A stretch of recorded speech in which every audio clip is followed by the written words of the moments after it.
powerful and colorful predator that will survive and thrive in its own habitat. Sometimes, though, the hunt leads you and your hunger astray, which can direct you to an undesired outcome. But you know what? You're a tiger with great survival skills. You come roaring back. The fact remains, though, while solitary, those that started with you won't necessarily finish with you. The guy that I'm about to introduce you to won this job. The mountain lion goes by many names and loves to sit atop a rocky outcrop, overlooking their vast territory. They're considered one of the largest species of wildcats. Now, due to its flexible spine, keep in mind that no matter the fall, Throws, and it is intercepted! the mountain lion will always land on its feet. Both are uniquely qualified to stake a claim to this new soil. Beast mode in atypical territory is now. So many different moving parts today, and like a true cat, you got to be ready for anything and react. The Nittany Lions against the Tigers. Ready to lay down the hammer today here in Texas.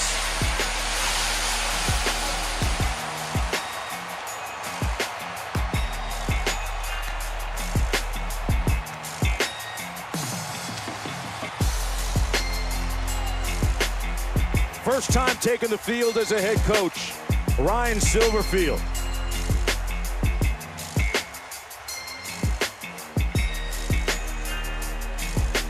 The Tigers, the little engine that could, representing the group of five here this afternoon. This is the biggest game in school history. You're watching the 2019 Goodyear Cotton Bowl Classic.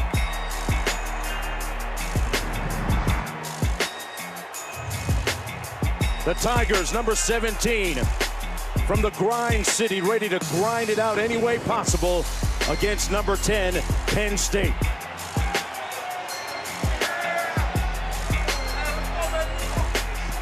We talk about all the offensive weapons for the Memphis Tigers, and they've got a lot of them. Brady White, Kenneth Gainwell, the Rookie of the Year in the conference, Coxie at wide receiver, and Antonio Gibson, another guy who has been a late emerging star. Can they turn it loose today against one of the top defenses in the entire country?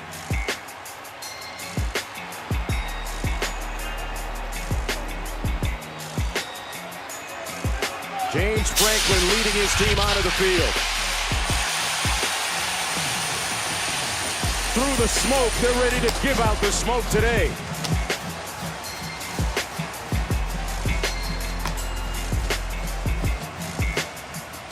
(10-2) on the season, highly motivated and just a little bit agitated, ready to put out today and put on. Penn State against Memphis.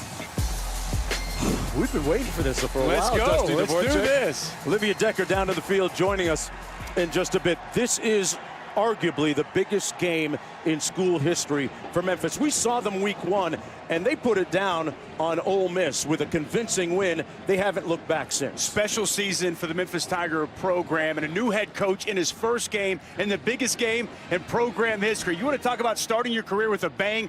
Great opportunity today for that man, Ryan Silverfield, and can't wait to see what the emotions are, how focused and dialed in this team is. And they've got quite the battle in their hands against James Franklin, Penn State, and this Nittany Lion football team that in their own right has put together a fantastic season. Dusty, we always talk about it in bowl games. Motivation is what is always questioned first. How motivated are teams to be here? Do they really want to play here?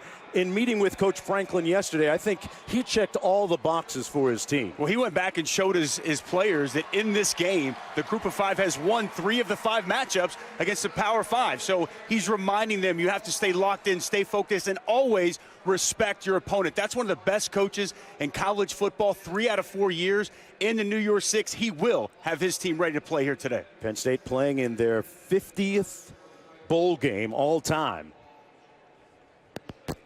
Now let's go downstairs to Olivia. Well, Mark, it's been 28 days since Penn State has played in a game, and there's been a lot going on during that time. Rumors of James Franklin taking another job are put to bed as he signs a 6-year contract extension.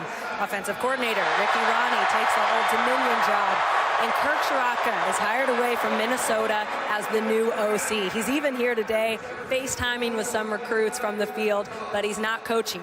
So who's calling the plays? It's tight end coach Tyler Bowen, his first time in his career ever doing so. James Franklin told me he's a rising star. But listen, with all this going on, staff, players, coaches, they tell us Coach Franklin's structure has made this transition smooth, easy, really keeping status quo for this last game, Mark. Yeah, Coach Franklin always likes to say that every week is our Super Bowl game, and trying to downplay some of the hype that goes into this one.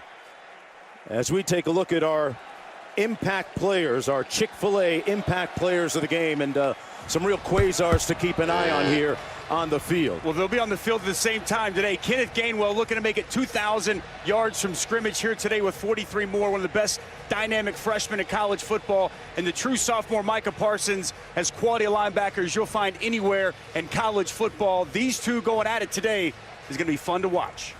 Well, Memphis won the toss, deferring to the second half, so Penn State will receive and have the football first. Penn State's offense will take the field. We'll get a look at Sean Clifford on the field first. And as we walked around this area here in Arlington, and upon arrival here, you could feel a real tangible vibe. You know, the people from the Bluff City, Memphis, they have shown up and ready to show out here, wearing the colors all through these streets. Memphis Tiger fans everywhere here for this Cotton Bowl, ready to support their team in a great season. And as we've talked about, you could make the argument the biggest game in program history. Penn State, meanwhile, hasn't been here since the mid-'70s. Memphis Tigers making their first ever appearance here in the Goodyear Cotton Bowl Classic. Don't tell them that they don't belong here. They'll say otherwise.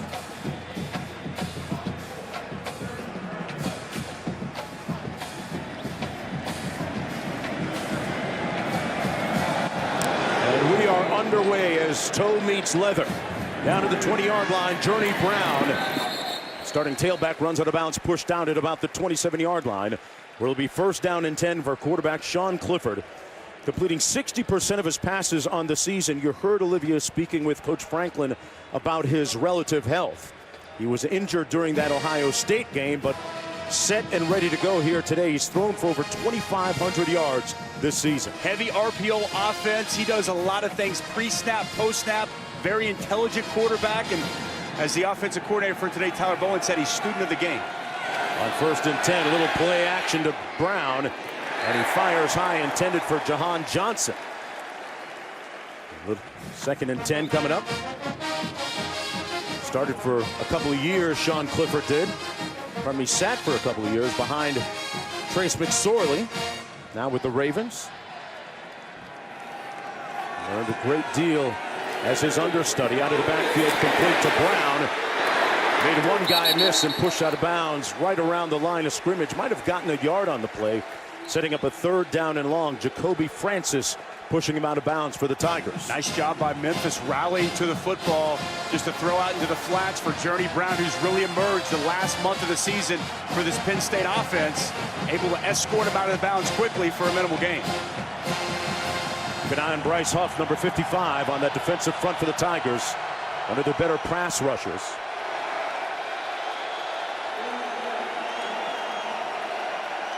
Play clock down to 7. Kevin Clune calling the plays today. Adam Fuller left with Mike Norvell to Florida State. Let's see if he dials up pressure on the first third down. Play clock all the way down to 1.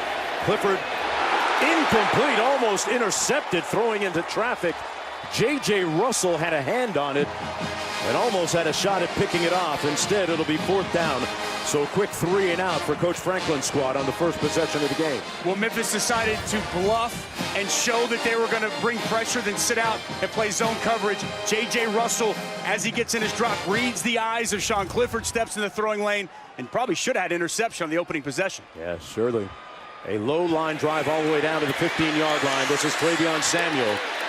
Still on his feet, but nowhere to go. Chopped down at the 12-yard line by Jonathan Sutherland. A 57-yard punt. Actually lost a couple on the return. It'll be 1st and 10 for quarterback Brady White from there. Former transfer from Arizona State, followed his former head coach Mike Norvell from Arizona State to Memphis. This year, beyond those numbers that you see, he really feels, Dusty, like he won the locker room over. He's not the new guy anymore. His leadership role stepped up drastically, even when we had him going all the way back to week 1, and that's grown and grown and grown throughout the course of this season. 88 yards away, 1st and 10.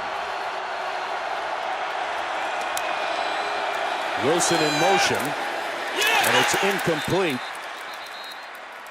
Dropped by Jones. That'll be 2nd down and 10. Well, folks, college football playoff semifinals today. What you've been waiting for.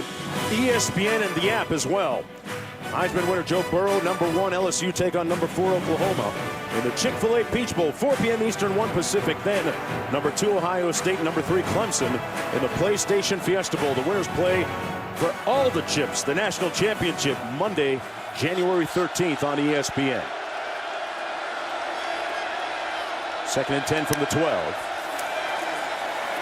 Good edge rush and wide open for a 1st down and then some. Coaxey still on his feet and into Penn State territory.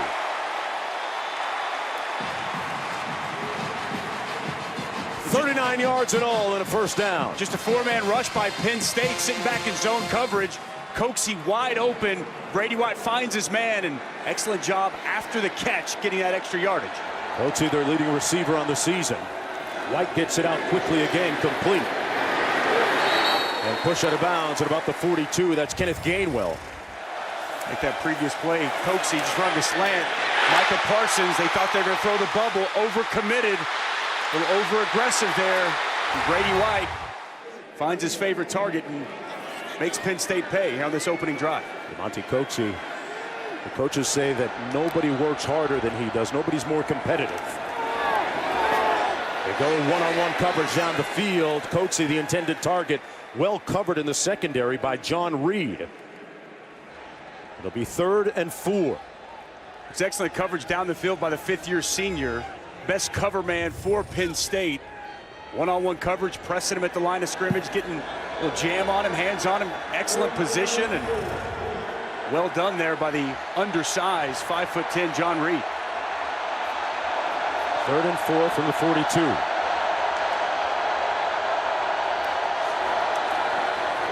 White's going to throw it again.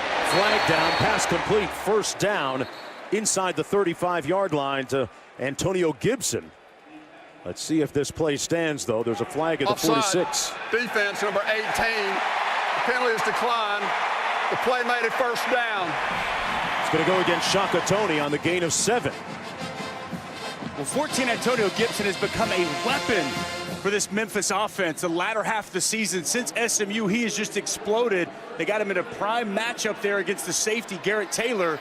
A nice route, quality pickup on 3rd down. Patrick Taylor, the lone back. On the reverse, nowhere to go that time for Kenneth Gainwell. Interesting to note that Patrick Taylor, #6, was the starting running back in game 1, was injured in that game that we did, Dusty, against Ole Miss. And then Gainwell, who you saw run the ball just a moment ago, emerged as the star ball carrier.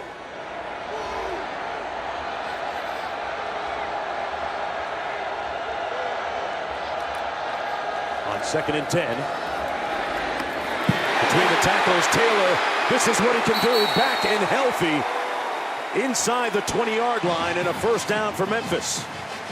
Castro Fields missed a tackle on a nice move and a gain of 15. Well, this is a big physical running back, but he shows some agility here. This is going to be a zone, little jump cut, finds the open hole, makes the cornerback. Castro Fields miss, and excellent pickup. Nice opening drive for Memphis. Down the sidelines, incomplete. At the 7-yard line, intended for Coaxey again. So we've only seen Memphis, Dusty, run the ball once. but had some success there. Well, Between the tackles. This was the weak part of the Penn State defense this year. They did have some struggles in their secondary. Brent Pry referenced that yesterday. One of the best defenses in all of college football, choking out the run game, and Memphis coming out early, getting the ball out in space to their playmakers. Gibson and Taylor in the backfield this time. They give it a different look on the reverse. Nobody home. That's the man, Micah Parsons. Said, I'll see you when I see you. Bringing down Calvin Austin on the play. Well, this guy's acceleration is just absolutely off the charts. Let's take a look at Micah Parsons coming downhill on a blitz, gets through, and a big tackle for a huge loss for the true sophomore All-American linebacker. They tried to scheme the Nittany Lions on the run that time to no avail. 3rd and long now. White in the pocket. Incomplete over the middle. 4th down coming up. Pass was tipped by Lamont Wade and knocked away. And they'll send the field goal unit in. Pressure was coming down on Brady White. Stands in there. Pass thrown slightly behind his intended target. A nice pass breakup. Riley Patterson in to attempt this field goal. He's made his last 10 in a row. This one coming from 48 yards out. Just inside that left upright. Good. So the Memphis Tigers and head coach Ryan Silverfield strike first. And a couple of coaches in different stages of their careers and tenures. The first timer with the lead when we come back.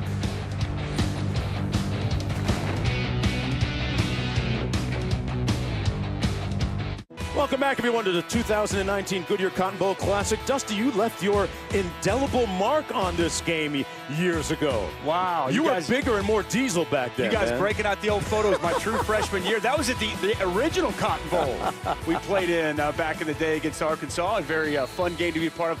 I mean, growing up, this is one of the biggest bowl games you're going to find, and it still is. To have a chance 18 years ago to play in that game, now come back and get to call it, pretty cool moment back here in my backyard in Dallas. Unbelievable stuff. We might have had 9 sacks in that game. Oh. Not saying, just saying. Just rattle those stats off for me, partner. You had a couple of sacks in that game, I know. I Googled you. On the kickoff, 1st and 10. Second series of the game coming up for Sean Clifford and this Nittany Lion offense. What'd you make of that first one? There was a quick 3 and out. It was a nice effort by Memphis, getting off the field quickly. And, you know, I would say Penn State very fortunate that Sean Clifford didn't throw an interception. He never saw J.J. Russell step in front of a pass. Obviously something to keep an eye on. Remember, we got Tyler Bowen calling plays for the first time. He is the offensive coordinator for today's game.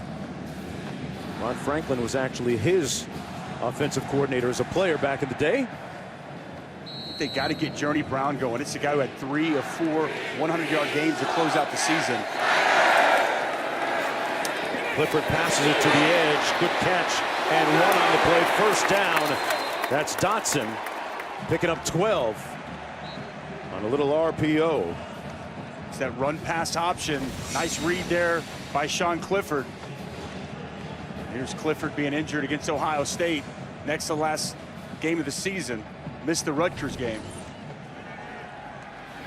Back to the action on the move. Clifford looking downfield. Handle wide open.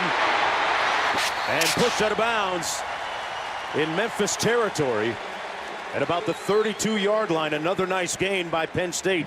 This one of 31 yards. Well, you've seen it on back-to-back plays. This is one thing Sean Clifford really does well. Throws the ball on the move. KJ Hamler gets free past the second level and an easy pitch and catch for a big gain. Penn State going fast as well. They hand it off to Journey Brown. Between the tackles, still on his feet.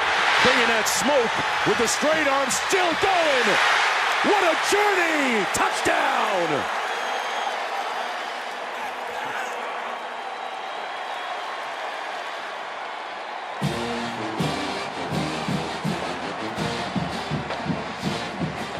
That's the guy that jumped off the tape the last half of the season. You see the speed, burst, and power as he rolls into the end zone.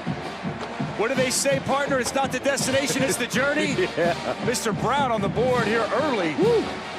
He did not want to be tackled, Dusty. Running violent out there. What an answer by the Nittany Lions. A 32-yard run by Journey Brown, who really emerged in the middle part of the season to wrest control as the starting running back. Emerging in the shadows of Kane and Ford and Slade. Brown refusing to go down. Dusty breaks it down on the other side of this.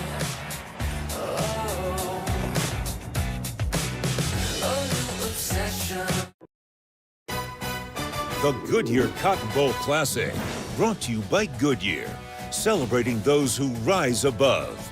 Goodyear, more driven. Northwestern Mutual, spend your life living. And the Nachos Party Pack from Taco Bell.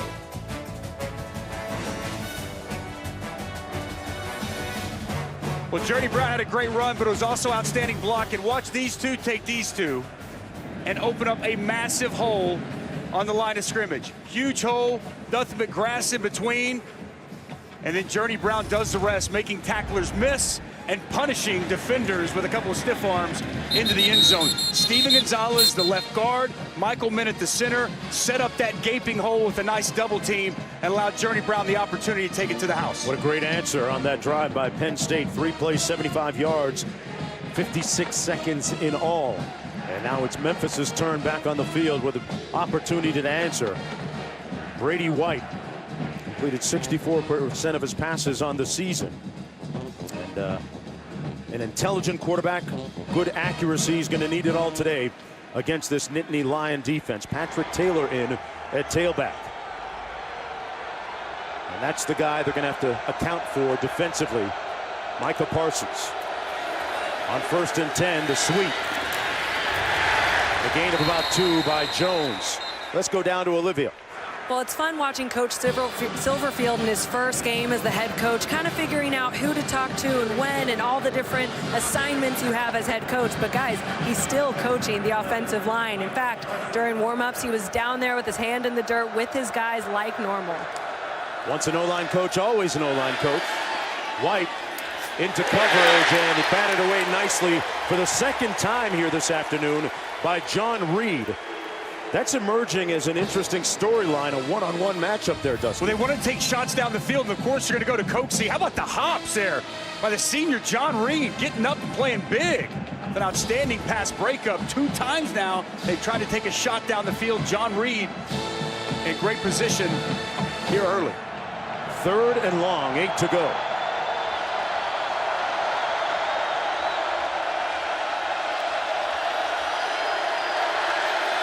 Play clock down to 5.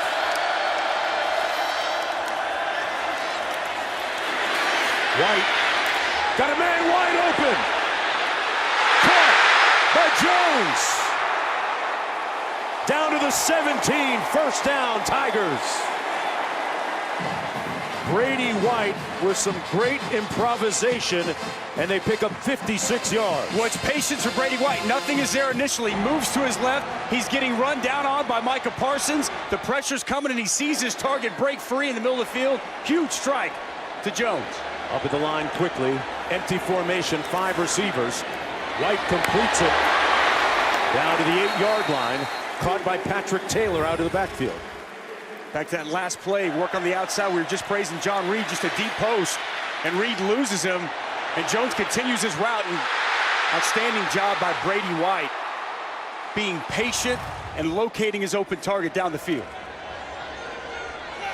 In the red zone. Big play offense. And Brady White splits out as a receiver, got a wildcat formation with Patrick Taylor now. Takes the direct snap. Over the right side. And all the way down to the 3-yard line. It'll be 1st and goal. Jan Johnson making the tackle. And expect to see quite a bit of this wildcat formation here today. They gain an extra hat when they go ahead and put the ball right in the hands of Patrick Taylor or Kenneth Gainwell. It's a way to go against this outstanding front 7 of Penn State. And talking with the offensive coordinator, Kevin Johns, calling plays for the first time here today, was going to be a big piece of what they do offensively to try to get the ground game going. Brady White up in the shotgun, hands it off to Taylor. Broke a tackle. Taylor, touchdown Tigers. Back at you.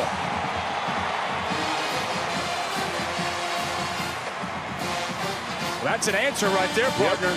If there were any questions as to the absolute health of Patrick Taylor, they were answered on this run, Dusty. Well, Jan Jansen, old school middle linebacker, he comes clean, and he can't make the tackle. He's grabbing for legs, too strong of a runner. And then Taylor powers his way into the end zone, his 36th career rushing touchdown. Phenomenal player, over 1,200 yards a season ago. Season not what he wanted with the injury, but you best believe he's going to try to go out with a bang here in today's Cotton Bowl. 6 plays, 75 yards on the drive and the score. Power 5 on the left, group of 5 on the right. What say you?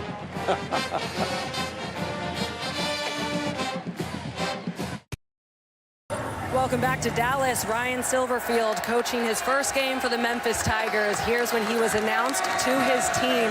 He found out he was the interim following their championship win in their conference, and then a couple days later named the head coach. He told the search committee, search the country. Don't just pick me because the guys want me. And guys, this is someone who didn't even play college football. He coaches with a chip on his shoulder. He said, I have a chip on my shoulder like a lot of our players. And the main thing today, he wanted detail and control. Wasn't worried about them coming out flat. Yeah, here's a guy who started coaching at 18 years old in high school. I like the passion, the enjoyment, the excitement. It's a player's coach. This team loves Ryan Silverfield, and he called this his dream job. And he said that Memphis is a special place. The culture in Memphis he has embraced and come to love, and they feel that they found a bright, shining star in Ryan Silverfield to lead Memphis to the next chapter in this program. With some NFL lineage, spent 5 years with the Minnesota Vikings. Leslie Frazier, a big impression on him there. A pass incomplete intended for Freiermuth, who is one of their main weapons, throwing and running. He's such a versatile player, an all-conference player, that time unable to make the catch. He's a real tight end. Excellent blocker, fantastic pass catcher, size. And you see there just didn't quite look the ball in, was turning upfield to run before he completed the catch.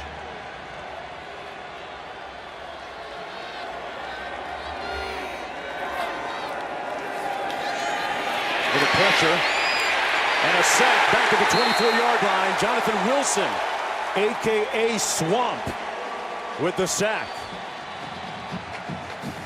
Good coverage downfield on that one. And a long third down coming up for Penn State. Yeah, that's a coverage sack right there. Jonathan Wilson gets there late, but outstanding job down the field. Sean Clifford nowhere to go with the football, and the Memphis pass rush gets there late. Third sack of the season for Wilson. On 3rd and 11, Tigers bringing a little heat. And they get to Clifford again. Sack him back at the 21. Bryce Huff with his 7th sack of the season. Well, Bryce Huff, this is a showcase game for him. He's had 2 excellent, productive seasons in the American. Let's take a look at him working off the edge here. He's going to get home. He's working on Fries. Fries really struggles with speed, bending those knees, and you saw the chop rip. Bryce Huff get up the field, and a huge sack here early in this game. Hey, the Memphis Tigers going to have good starting field position here after that punt. That was the second 3 and out that they've caused. Tigers with a 3-point lead when we come back after that 38-yard punt.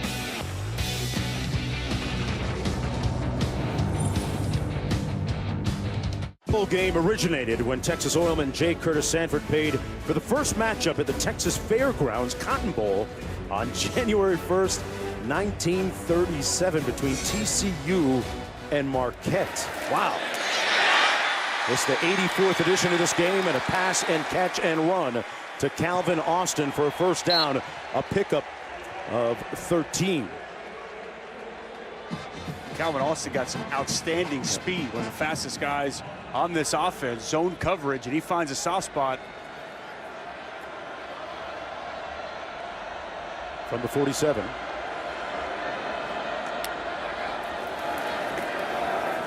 Handed off this time to Gibson.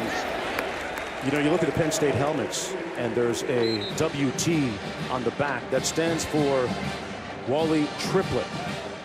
this started in 1948, but it actually began in 1946 season when the team voted to cancel their game against Miami because, like many schools in the South, Miami didn't play against integrated schools unless they agreed to leave their black players at home. It led to the credo, "We are Penn State," as Brady White slides in about a yard shy of the first down. Now, the following year, in the 1948 Cotton Bowl, Penn State said, hey, we are bringing Wally Triplett. We are bringing Denny Hoggard. And they ended up playing in the game against SMU. It ended up in a tie ball game. And they made history in the process as Gainwell runs it, and he'll pick up the first down. And Wally Triplett becoming in the process the first African-American to play in this storied football game. Couldn't imagine having to leave your African-American players at home today. First down and 10. Taking a shot downfield and overshoots Calvin Austin. Olivia? Well, it's just crazy to believe that teams from the north that were desegregated, it was almost a gentleman's agreement to not bring their African-American players down when they played in the South. So this was a huge deal when Penn State did it in that game. And it was thought to be the origin of that chant, "We are Penn State." And when they got to Dallas, the team even had to stay at a naval base because no hotel would take them. It's hard for most of us to imagine a world like this. Great point, Olivia. On the run here, 2nd and 10. Oh, he hit him with the sauce inside the 20. Gainwell gives him another first down, and he shook Garrett Taylor's world on that play. Oh, man, this guy is incredible out in space. Garrett Taylor, the safety comes down, excellent tackler, and he just cannot get any kind of contact on Kenneth Gainwell. Excellent run. It's a big 3rd down run to convert the first down, and here he is in the open space doing what he does, making people miss and ripping off big gains. Boy, the Tigers really moving the ball well against this defense of Penn State. Parsons coming on for pressure and incomplete, intended for Coxie. Covered by Keaton Ellis, the true freshman. It'll be 2nd down and 10. Just to put another period on that point with Wally Triplett, you know, James Franklin told us earlier that he grew up in Philadelphia in the shadows of Penn State, not that far away. He never thought as a kid that that job would be attainable for him, but to see where we are now and to see that where he is now is really a testament to how things have changed. In a good way. And what did Coach Franklin tell us? He wanted to be the first African-American coach to win a national championship. Into the boundary. This is Gainwell, pushed out of bounds right near that first down marker. And James Franklin came out and said earlier, hey, I want to be, holding, as you said. Offense number 58, 10-yard penalty, 2nd down. He was unabashed and unapologetic. His goal, to win a national championship and to be the first African-American coach to do it. 10-2 this season with a good recruiting class coming in. After the penalty, they will back this up beyond the 25, spotting it at the 27. 58 on Brian Thomas, making his first start at left tackle today. Scotty Dill out at right tackle, and they moved easy over to right. Costly penalty there on a big pickup by Gainwell. Right, with a safety valve incomplete through the hands of Kenneth Gainwell. And it's going to be 3rd down and long. Gainwell, to think that, Dusty, he redshirted last year. Didn't see much, if any time at all. Did not play. And you think about his journey. Mississippi State all passed on him. They got in too late, and he ends up having great success at Memphis. Well, they had a man who plays in this stadium, Tony Pollard, left in the 4th round, and that's exactly the role that Kenneth Gainwell has provided this season. 3rd and 20. White steps up, decides to take off. He gets back some of that lost yardage inside the 20 to about the 18-yard line. Brooks makes the tackle, the gain of 7. 4th down coming up, and Riley Patterson coming in to kick a field goal. Well, it's really good coverage down the field. You see Reed working up top. Also the nickelback, Lamont Wade. Guys completely locked up. Pocket started collapsing on Brady White. Decided he's just going to get what he can get and set up for a field goal. Another productive drive here for this Memphis offense. Patterson connecting earlier from 48. This one from 37 yards out. And under perfect conditions here, he gets it inside that left upright. And the Tigers take a 6-point lead. And this is the first game as head coach for Ryan Silverfield. Well, folks, Monday we'll have the Capital One Orange Bowl for you. Kyle Trask leading number 9 Florida against Bryce Perkins and number 24 Virginia at Hard Rock Stadium in Miami. Cavaliers won their first ACC Coastal title, and it's their first Orange Bowl, in fact. But look out for that Gator defense, 8 p.m. Eastern on ESPN, as well as the ESPN app. Who do you pick in that one? I like Florida in that game. I think Florida, outstanding year for Dan Mullen. Offensively, they've been able to pick it up. A ferocious defense. I like Bryce Perkins, a quarterback, but I think Florida just too athletic, too talented in that matchup. Perkins real exciting to watch, one of the best at his position. 10 plays, 40 yards, 3.5 minutes on the clock. Capped with a 37-yard field goal by Riley Patterson. You surprised by this good start by Memphis? A little bit. I think especially the way that we've seen Memphis be able to run the football. But they're doing exactly what Kevin Johns, the offensive coordinator, told us they were going to do. They've taken a lot of shots. We've seen wildcats. We've seen misdirection perimeter runs, spreading the ball around, and as much as anything, tempo. And that's something Kevin Johns said wanted to put his stamp on today's game. We have yet to see, Dusty, Sean Clifford find his real rhythm. And remember, he was injured in that Ohio State game. We showed you the video a moment ago. Looks like he's still trying to get untracked here. They've had 2 3-and-outs already in this ball game. But he's a guy who's very capable of rallying this offense. Noah Kane in now for the first time at tailback, and he takes the handoff. Pushed forward out to the 29-yard line. I'm a big fan of Noah Kane. He was injured the latter half of the season, opened the door for Journey Brown, but a true freshman. You watch him against Iowa, they rode him to the end, a physical runner that doesn't go down on first contact. Gets another carry here, picks up the first down beyond the 40, out to the 44-yard line. Consecutive runs by Noah Kane, who came into the game with 351 rushing yards, gets 15 there, and they're going fast. And it's left side, strong side, behind 74 Gonzalez, 53 Rasheed Walker. When you watch this offensive line from the center to the left, that's the strength of this O-line, especially in the run game. They get great movement, open up creases, and we've already seen earlier in the game the big run by Journey Brown come off the left side, and another there by Noah Kane a few plays ago. Noah Kane, the tailback that gives you the most yards after contact in that backfield. John Clifford on 2nd down and 6. To the bottom of the field, George drops it. He would have had a first down. Daniel George couldn't squeeze it as we check in with the studio. All right, guys, back there in the studio update. Checking in on Notre Dame and Iowa State. Remember, Tommy Rees calling ball play today for the Irish. Ian Book to chase Claypool. 24 yards. Irish up early, 10-0, end of the first. Jonesy? All right, Matt. Season's greetings to you and yours. 3rd and 6. It's a matchup to watch. Down low, 55, Bryce Huff on Will Fries. He's already got him for 1 sack. Clifford on the move, under duress, and brought down at about the 46-yard line by Cullins.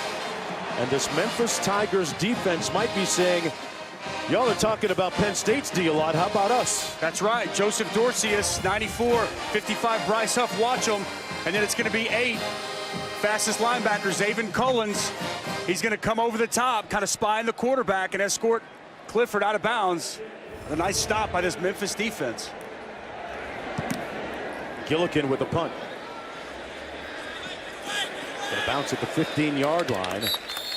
Good stick and stay for the punter, who's averaging 42 per punt on the season. That one goes 38. Who are your group of 5? Well, Memphis, the top representative, making it here to the Goodyear Cotton Bowl Classic. FAU, Miami, Ohio, out of the MAC, out of the Mountain West, Boise State, Coach Harsin. App State. App State out of the Sun Belt. App State's always going to hurt somebody's feelings during the year. They're going to get that guaranteed check and go to the bank with that W at some point, right? They play a physical brand of football. It's like they do in the American Conference. Underrated conference in my estimation. Yeah, we'll talk about that a little bit more. Taylor trying to get to the edge and brought down at the 16-yard line. Good tackle there by Garrett Taylor. Talked about Patrick Taylor and how he decided to return for his senior season. The NFL Advisory Board last year gave him the same grade as Pollard, who went in the 4th round to the Dallas Cowboys. White rolls out. He's going to be brought down. Almost threw it away. It's going to be incomplete. Robert Windsor and Ellis Brooks there to apply the pressure. And it's going to be 3rd and long now for Memphis. Let's take a look at 54. Windsor. It's an excellent job on the inside. Just continues to get up the field and chases down Brady White. Brady White fortunate to get rid of that football as he tries to deliver it kind of in a panic mode to Patrick Taylor, but excellent pressure by the senior defensive tackle. 27 seconds to go in the 1st quarter.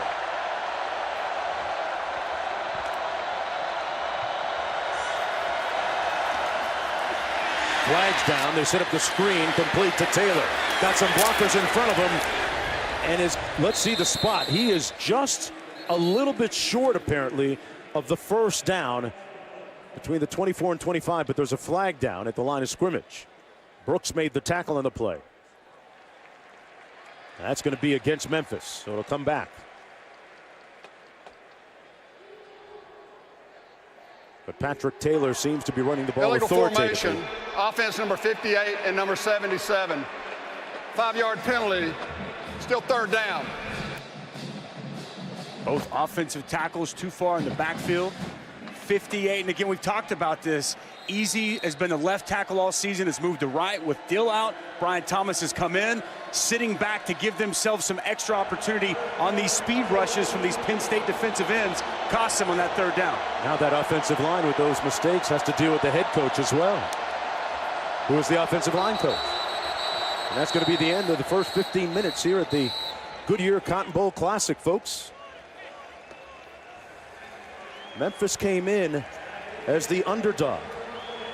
But right now, they lead at 13-7.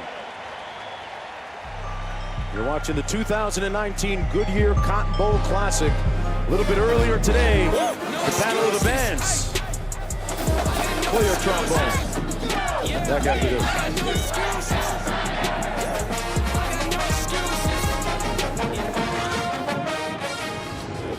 There's a couple things that I'm confused with.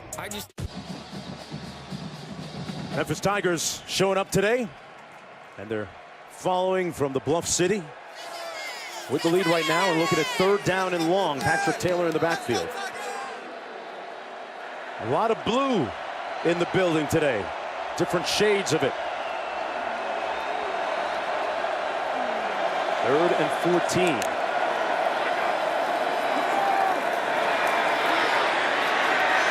White on the move. Has a receiver dropped at the 33-yard line. Would have been a 1st down catch, but Kadarian Jones couldn't squeeze it. That's the 2nd drop that Brady White has had today. Brady White moves to his right. We saw Yetur Gross-Matos get up the field. Nice job by the tackle to wash him by. Opened up some vision for Brady White. Locates his target. And a rare drop on the near sidelines. Could have easily been a big pickup on 3rd and long.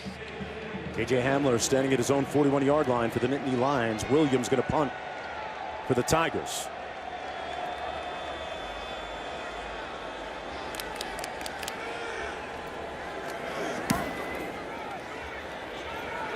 This will be returnable, but he watches it bounce, and it takes a Nittany Lion bounce, and it'll end up in Memphis territory at about the 45-yard line.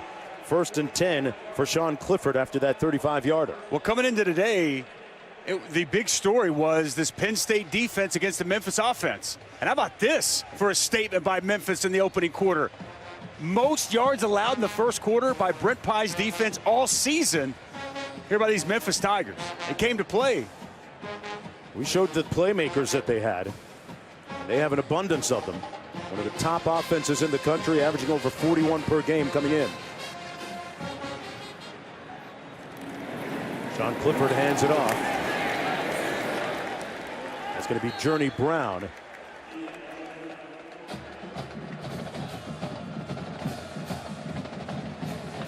Penn State comes in very wary because James Franklin showed his team the results of Group of 5 teams that have upended Power 5 conference teams.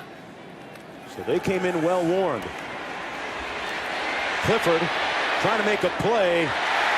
Pass is caught for the first down. That's Dotson. Boy, a great ad-lib there by Sean Clifford. 10-yard gain. Clifford under pressure again. The storyline is this Memphis defensive line so far under pressure has to be on the move, get off his spot. Makes an outstanding off-schedule throw. John Dotson goes down and gets it. Haven't heard much from KJ Hamler yet today. Three receivers split to the top of your screen. Hamler's the inside one. He's their leading receiver coming in today. They hand it off, though, to Journey Brown, trying to get into the boundary and push out of bounds at about the 30-yard line. Here's what we were alluding to a moment ago. Boise State over Arizona, Houston, Western Michigan, UCF. All good results against Power 5 conference teams. So Penn State can't sleep on these guys. Group of 5, 3-2 in these matchups. And it's about the mentality, the motivation. And for Memphis, biggest game in program history in Penn State. James Franklin wanted to make sure they were sharp and focused on the task at hand. Journey Brown, boy, good tackle at about the 28-yard line by Sanchez Blake Jr. Came up, and that was a textbook tackle. They say he's one of the most improved players on this defense. Really good around the line of scrimmage, and we got to be able to tackle. And coming downhill, big time tackle, and open space on Journey Brown. 3rd and 4. Clifford going to do it himself. Inside the 20-yard line to move the chains. Got a good block up front by Friese.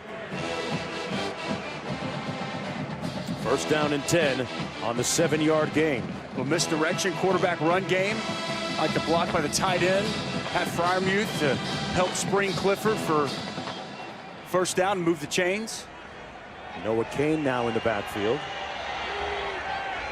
See Journey Brown and Noah Kane, and Jimmy Clifford sliding into the 15-yard line. Austin Hall there to stop him. Well, New Year's Day on ESPN and the ESPN app, it's the granddaddy of them all. 6th-ranked Oregon against 8th-ranked Wisconsin in the Rose Bowl game, presented by Northwestern Mutual, and number 5 Georgia, number 7 Baylor meet in the All-State Sugar Bowl. What a great day, New Year's Day. Dusty, I know you won't have the lampshade on your head from the party the night before, but we'll both be sitting down watching that game. No question. Outstanding matchups. Well, maybe you will have the lampshade on your head still. I don't know. Noah Kane in the backfield. This one goes to Hamler, trying to make a play. Turns on the turbo. Touchdown! The lethal speed of KJ Hamler. They're going to say he's out of bounds at the 2-yard line. 1st and goal. But you're exactly right. Get your playmakers the ball out in space, and that's where KJ Hamler is so lethal. Give him an inch, he'll take a mile, didn't need it. Leandre Thomas, the safety, came up, and he was left hugging air. Little bubble screen outside, nice block, one-on-one situation, and it's just a foot race to the sidelines. They're going to review this play. He did appear to hit the white right there, if at all. Well, fortunately for us, he might have. This is the one. Wow. Is there a little green in between there? Let's bring in Dave Kataya. Dave, your thoughts on this replay are officially the booth. Well, the key is here. Remember, we have to have 100% that the call is incorrect on the field. The call on the field is out of bounds. I don't see enough there to make it 100% to reverse this call. All right. We'll see what they say here. That was as close as it gets. So we default to the eyes on the field. And the ruling on the field was he was out of bounds at the 2-yard line. So would you expect that to be a stands or confirmed? I would go stands on that because it is very, very close. And whenever you go stands, it has to be 100% to change the call. After further review, the runner's right foot was out of bounds to the 2. The ball is at the 1. It'll be first and goal from the 1-yard line.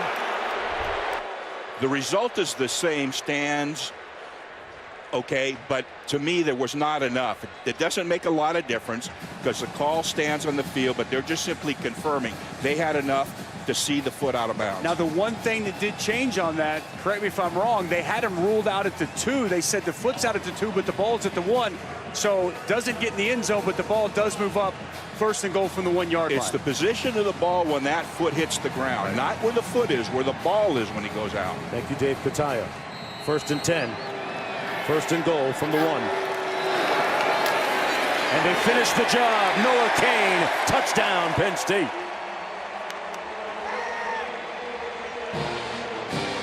An impressive drive by the Nittany Lions to knot it at 13. Tough physical run downhill by Noah Cain. We talked about earlier, true freshman, had back-to-back 100-yard games earlier this season against Purdue, against Iowa. The only other time that's happened for Penn State by a true freshman, a guy named Saquon Barkley. He was pretty good. He's okay. Still doing all right for the Giants. Pinnaker in for the extra point, giving Penn State a 1-point lead. James Franklin's team in their 3rd New Year's Six Bowl under his tutelage and guidance. Back after this.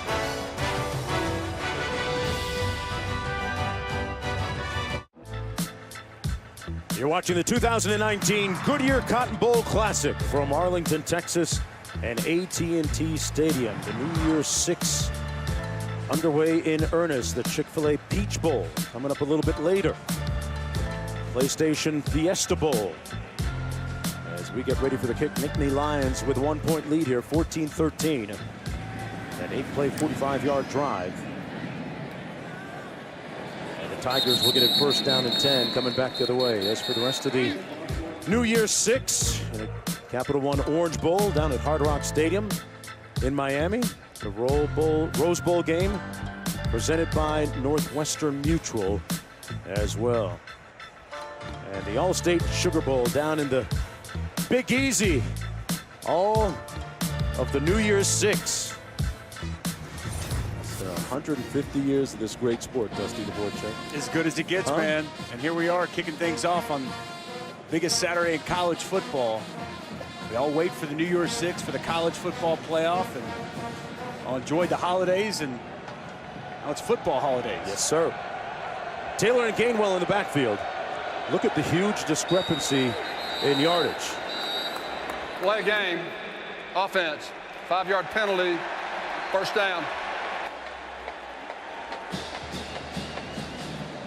Boy, Brady White with that Minshew quarterback. Little Gardner Minshew mustache there. that's right out of the 70s, man. That's a costly mistake there for Memphis. Well, he flanks out now, and they're going to go Wildcat with Patrick Taylor. Little counter step. Actually, it's Gainwell this time. And Gainwell makes it to the 20-yard line. No gain on the play. I don't know. I'd give that mustache about a 6.5, 7, Dusty. I know you're a little bit more generous sometimes. I think it's pretty good. Watch Michael Parsons come downhill. Boom! Zipped his way through the blockers and a big hit. Parsons, the leading tackler on that defense. 95 stops coming in. His acceleration, short area quickness, and ability to navigate through blocks really separates him on the football field. Empty formation for the Tigers on 2nd and 15. They come with a blitz. Parsons caused the fumble. Penn State couldn't grab it, and Memphis recovers. Penn State, keep in mind, folks, they forced 20 fumbles this year. That's the most amongst FBS schools. There's 21. Well, this is what they do. They bring him up around the line of scrimmage. Watch him just creep. Times up the blitz perfect. Comes completely scot-free. You've got to identify him. Doesn't just get the sack. Gets the ball out. Huge heads-up play by Abina Easy. Starting at right tackle to get on that football. They've got to locate 11 and get him blocked up. 40th sack of the season.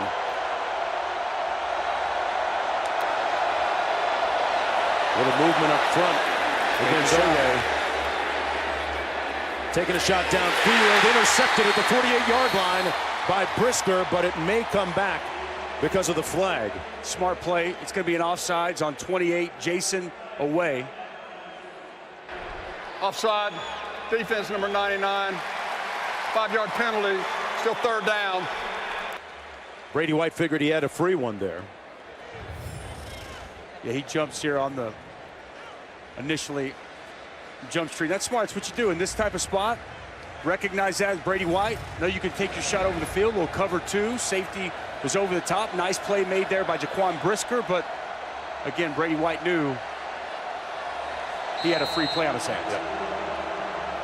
Brady White, who knew his former coach Novrell from his playing days in high school as a sophomore. Followed him here to Memphis. White sacked back at the 6-yard line. Manhandled by Gross-Matos. That's his 9.5 sack of the season. And this guy is a stud in his own right.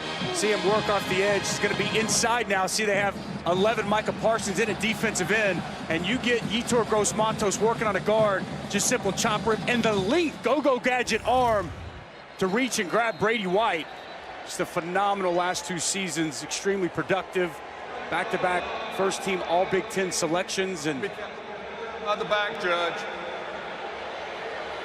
That was not a horse collar penalty because he was in the pocket. And he also didn't pull him straight to the ground. So Hamler back near midfield at the Memphis 48. Adam Williams punting in the shadows of his own goalposts. The Lions will get good field position here. And he shanks one out of bounds, shy of the 40-yard line. For a guy who's averaging almost 46 yards per punt on the season, Adam Williams with a very unpropitious effort that time. With 9:01 to go here in the first half. What we see in college football with guys declaring for the NFL draft, sometimes they don't want to finish the season, don't want to play in the bowl game. Not Yetur Gross-Matos. Big sack there, and he's finishing out his career the right way.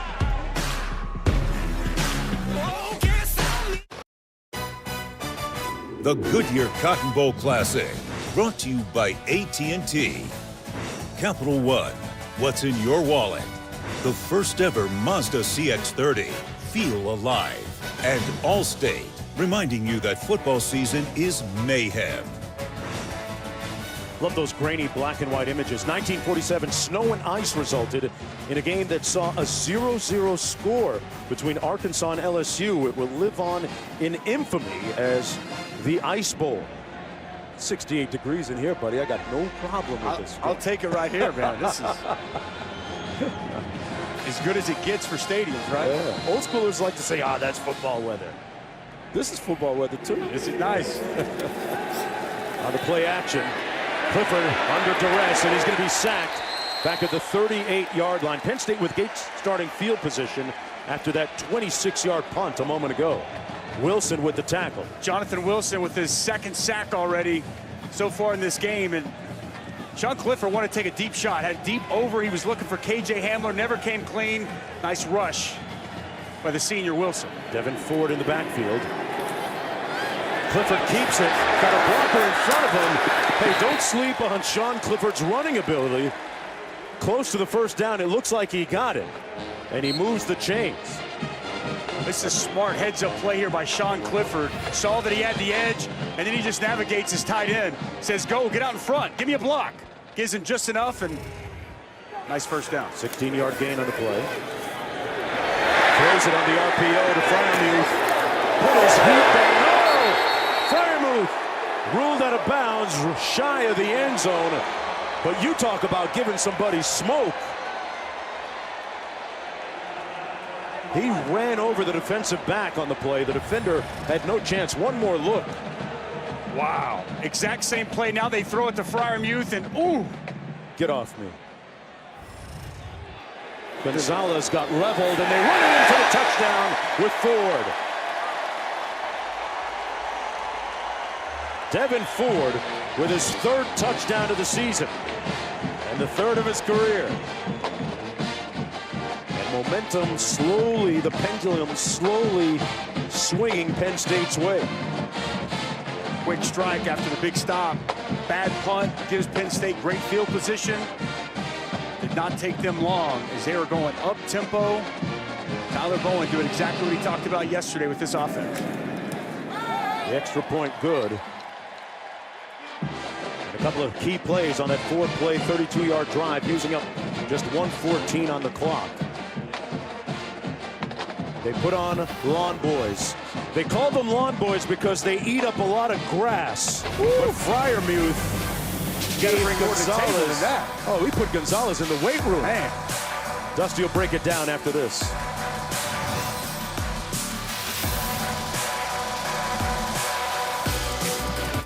ESPN, home of the college football playoff. LSU, Oklahoma, Ohio State, Clemson, a couple of huge games as we get it underway right here with Penn State and Memphis. Big day of college football on ESPN. Penn State with a 21-13 lead, an impressive drive a moment ago.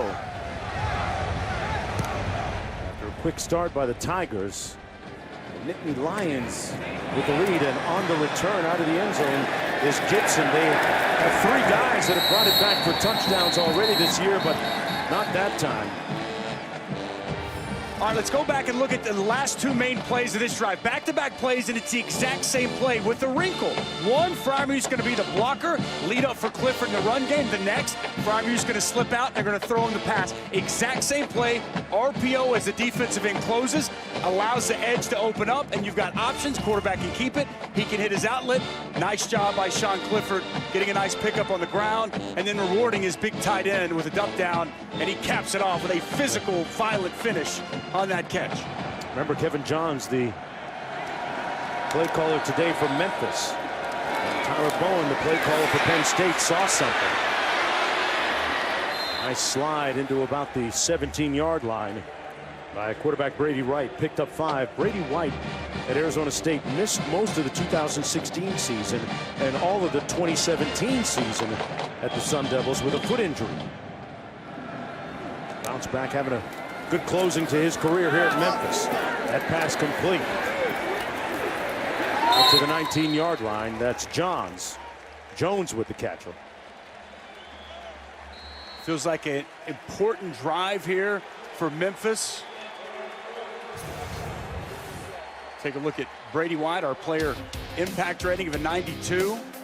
Excellent year. PlayStation player impact rating of a 92. Does an outstanding job with this offense. Taking a shot here one-on-one and incomplete. Boy, they keep trying. John Reed, that time to no avail. Olivia has more on Brady White. Well, his offensive coordinator, Kevin Johns, told us that all week and really all bowl practices that he's been a different cat, dialed in. He said you can see it in his eyes. I just hope he relaxes game time. Watching him on the sideline, very relaxed. You can tell this guy's a vet, been all over, as you mentioned, and has just gelled with his group this year, especially that offensive line. It has his guys over for dinner frequently. Takes good care of the guys that take care of him on the field. False start. Offense number 58. 5-yard penalty. 2nd down. Well, that's the 2nd time now, Brian Thomas. He was lined up in the backfield earlier. Now it's a false start, making his first start of the season. And when you got to go against Shaka Tony, Yetur Gross Matos, you're trying to give yourself any edge advantage you can get. 2nd penalty here in the first half. White has misfired on 6 of his last 7 passes. Completes this one on the receiver screen to Austin. And Calvin Austin brought down right around the line of scrimmage. Not much room there for the dynamic but diminutive receiver. 5'9", brought down by Jaquan Brisker. Trying to slow down that pass rush, a little wide receiver screen, a tunnel screen, and excellent pursuit to the football by Brisker, the safety back inside for minimal gain. And 3rd and extra long. Pin your ears back and get after the quarterback here. Watch out for Micah Parsons. White gets rid of it quick. That pass almost intercepted. Brisker was in on the last play. That time got his hand on it. And it's incomplete. 4th down coming up for the Tigers. And they'll punt from deep in their own territory again.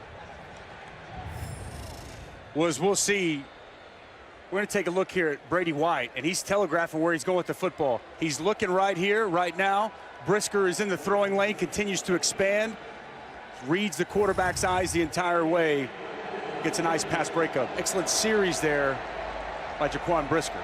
A.J. Hamler standing at his own 40-yard line. Last time Adam Williams punted, it only went 28 yards. This one much better. Wow, he airmailed that one out of bounds. He didn't quite hit the big screen here at AT&T Stadium, but that's as close as I've seen somebody come today. 21-13, Penn State with the lead. Penn State with a couple guys that are impenetrable up front. Vitor Matos and Parsons. Back after this.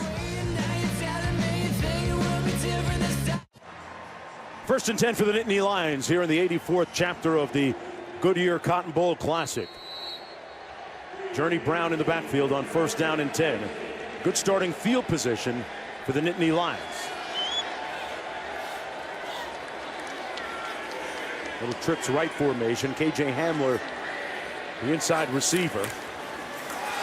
They choose to run it. Journey Brown on a splendid journey. So long, room service. Touchdown.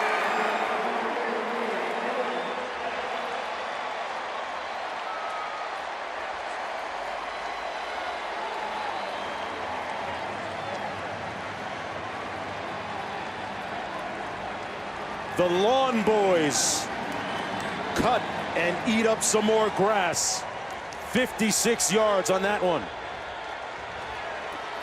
Vision and a jump cut by Journey Brown, and the burst and speed. No one's going to catch him from Memphis. Nice piece of running once again by Journey Brown. You saw his speed. You mentioned it, Dusty. He's a former high school sprint champion. Ran a 10.43 in high school. That broke the record by Olympian Leroy Burrell at the time. His 2nd one of the day. All right, let's take a look at this. They're going to wash everything down, okay? And the safety is going to come down, so there's nobody in the middle of the field. Jump cut here, and the vision by Journey Brown. Everything gets washed, jump cut. No one's in the middle of the field. Safety's already down on the other side. And it's a foot race that Memphis is not going to win with Journey Brown, as my partner just mentioned. Got the track speed, not just the football speed. What a start here in the 1st half for Journey Brown. And there's the chain, the Lawn Boys chain that the running backs collectively as a group wear after a touchdown. Lawn Boys, as I explained, because they eat up and cut that grass. They were moving on that one. All they saw was his shoe bottoms. And with 5:51 to go in the 1st half, Dusty, you get the feeling now that this offense has found itself in a big way. They're starting to establish the line of scrimmage and run the football, and they've really flexed their muscles and become a physically dominant team here in the 1st half. It'll be 1st down and 10. And coming up on the Mazda halftime report, an in-depth look at today's college football playoff semifinals. Coming up right after this one, the Chick-fil-A Peach Bowl, LSU, Oklahoma. I know you think a lot of people are sleeping on the Sooners just a touch. I just feel like most people think that they shouldn't even play the game, that LSU's going to win. And I would say, as Lee Corso would say, not so fast. Jalen Hurts, Lincoln Riley, we're going to come to play here today in Atlanta. Penn State on a 21-0 run on the jet sweep. This is Calvin Austin. Boy, he got drilled at the 28. Man, Keaton Ellis hit him at the 29, ended up landing at about the 26. 2nd down and 6 coming up.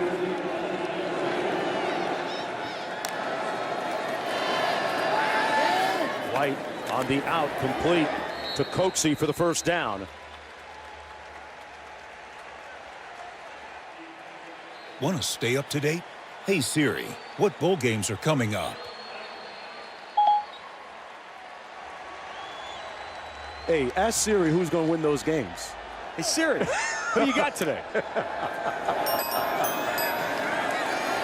White put it into a nice window. The ball came loose. Was it caught in a fumble, or they're going to say that it was a fumble? The spot comes in afterwards, and Memphis, Trice Daniel made the catch. And how about Kenneth Gainwell? Johnny on the spot, comes flying in. Could have just been detrimental here in the first half if they don't retain possession. There's one more look, Dusty. Yeah, he had that ball. 2 hands on it, then it came loose. Comes loose, and look at Kenneth Gainwell just stick his nose in there and find a way to come loose with the ball. Heads up play. White to the edge, complete to Jones. And Jones pushed out of bounds at about the 45-yard line. Quickly, partner, what does a score mean to Memphis right now? Everything. They got to stop the bleeding. And as much as anything, keep that defense over there and allow them to rest. They've been on the field quite a bit in the second quarter. The momentum has completely shifted to Penn State. Very important that they cap off this drive with points. White in the pocket, taking a shot deep. Caught! Coaxey at the 2! A tight fit, but he never quit on it. First and goal. 41 yards on the catch and throw. Absolute dime delivered there by Brady White. I mean, perfectly placed football for Coaxey. Tight coverage on the edge. Safety's coming over the top. Ball was put in the only place his receiver could make a play on the football. Outstanding throw. And feels like it's going to help save Memphis. Memphis taking their time as they get up to the line of scrimmage. What a pass by White. You saw that they have a lot of explosive plays on the season. Watch this throw by Brady White. It's just going to be a go route the entire way. Under pressure. Yeah, Daniel Joseph was right in his grill. Safety couldn't quite get over the top, and I mean just an absolute beautiful pass. Concentration through the catch by Coaxey as he gets hit by Brisker on the way down, completes the process of the catch.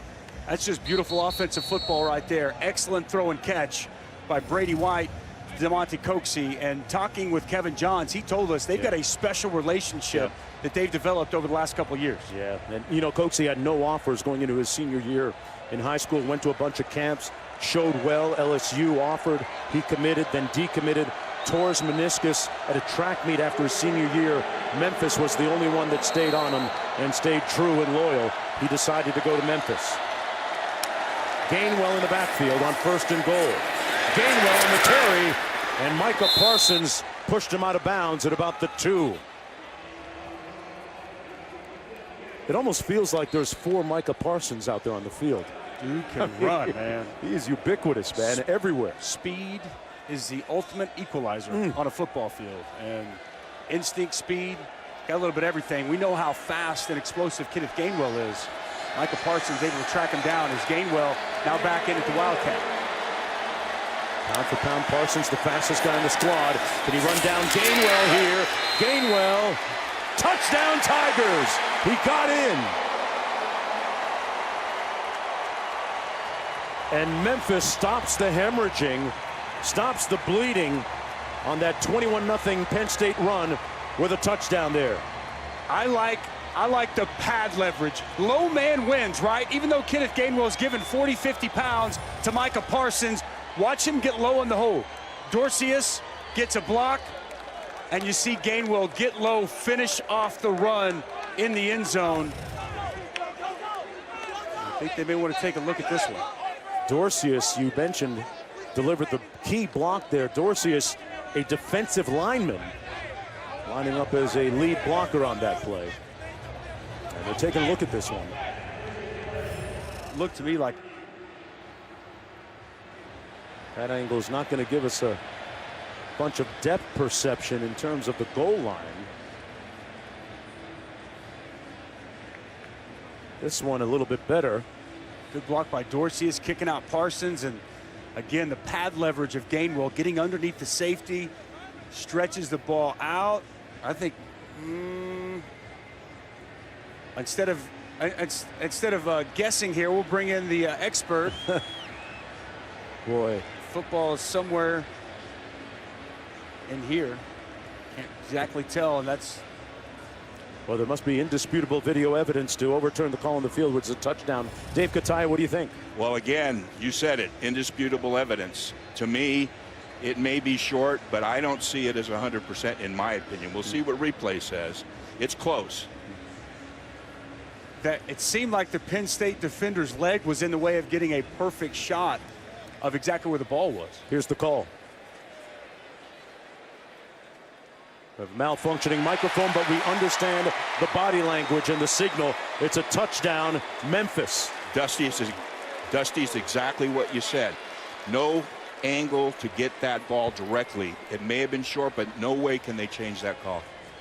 The big play on that drive, the 7-play, 75-yard drive, was the catch by DeMonte Coxie that put them in the red zone and in first and goal inside the 5, 41 yards, delivered by Brady White, who responded at just the perfect time, just when it seemed like it might be getting away a little bit from Memphis.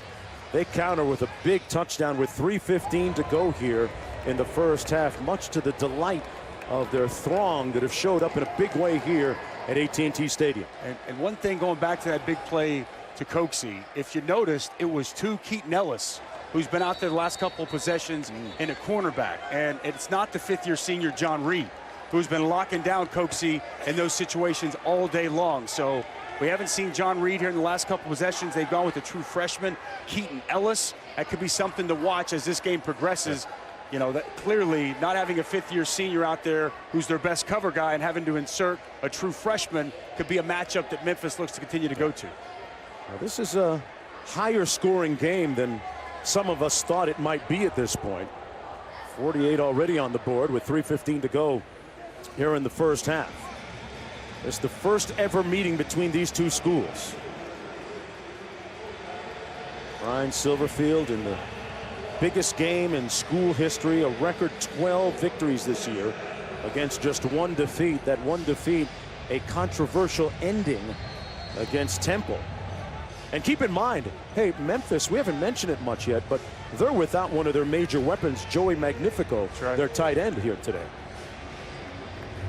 An infection in his knee, wasn't able to go, and a big part of not just catching the football, but in the blocking game as well.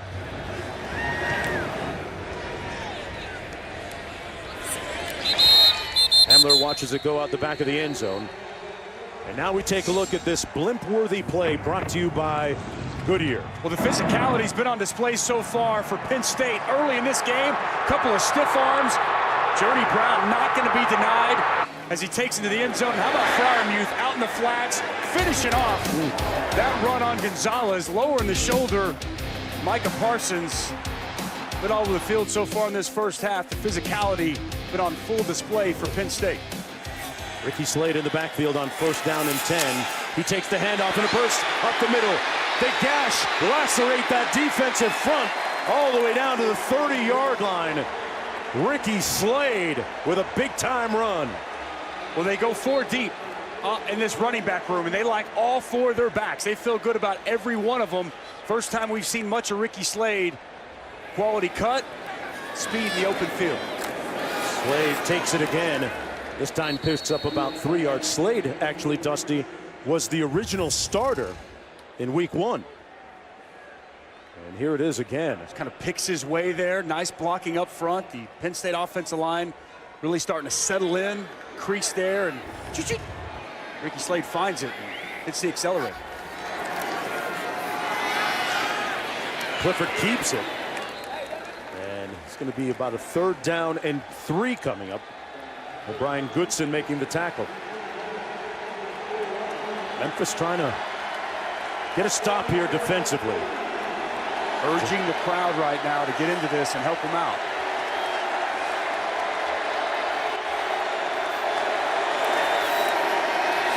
It'll be Slade again, picks up the first down inside the 20-yard line down to the 18. It's interesting to hear Coach James Franklin talk about the unique nature of his team this year. They've been really together. Great chemistry. Slade again inside the 15 to the 14. Meanwhile, on the other side of the field, Dusty, Ryan Silverfield in his first appearance. What do you make of the way things have gone for his first appearance so far? Well, he had him ready to play. They came out and put up 184 yards in the first half. And then here in the second quarter, Penn State offensively has really found a groove, especially on the ground. Clifford keeps it. And they try to strip it away, but he's down first at the 12-yard line. 1:20 to go.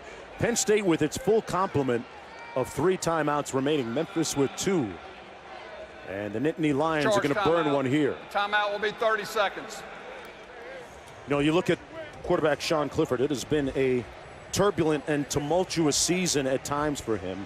A big tipping point was that loss against Minnesota, Dusty. And in the wake of that loss, a lot of controversy. He received death threats, shut down his social media. He took comfort in his teammates. Then the next day of practice, it was amazing to hear and see how he rallied his teammates and got them back to the spirit where they needed to be to finish off strong this year. And they stepped up and had a great game offensively against Indiana. Sign of a true leader. And for any of those people on social media that want to come at a college kid for playing a game not to the level that they feel he needs to be at, it's ridiculous. And we got no place for it. So glad that Clifford was able to respond in the right way. Yep. 3rd and 4. His game doing the talking, running it now with his feet came loose. The ball came loose. And we heard a whistle. Chris Claybooks recovered it for the Tigers, but the play blown dead. See where they spot this. Here's a good look at it. Definitely down. Yeah. Knee down, elbow down. Yeah. Ball comes out way late. First down. The clock will start on my signal. He's got some toughness to him, Jonesy. Yes. His ability to run the football. Yep. It's a part of this offense with the RPO, over 100 carries on the season. Not afraid to get those tough physical yards. On the play fake into the end zone, he wisely throws it away. Nick Bowers, the closest receiver, the backup tight end. It'll be 2nd and goal. He loves his tight ends in the red zone. Between Bowers, Freiermuth, 10 touchdowns accounted for by these tight ends. And when they get in this area, look for them to go to 83 or 87 quite frequently. Keep in mind, Tyler Bowen is calling the plays as the team's offensive coordinator today. Well covered down the field by Memphis. 9th play of the drive coming up for Penn State. 1:04 to go in the first half.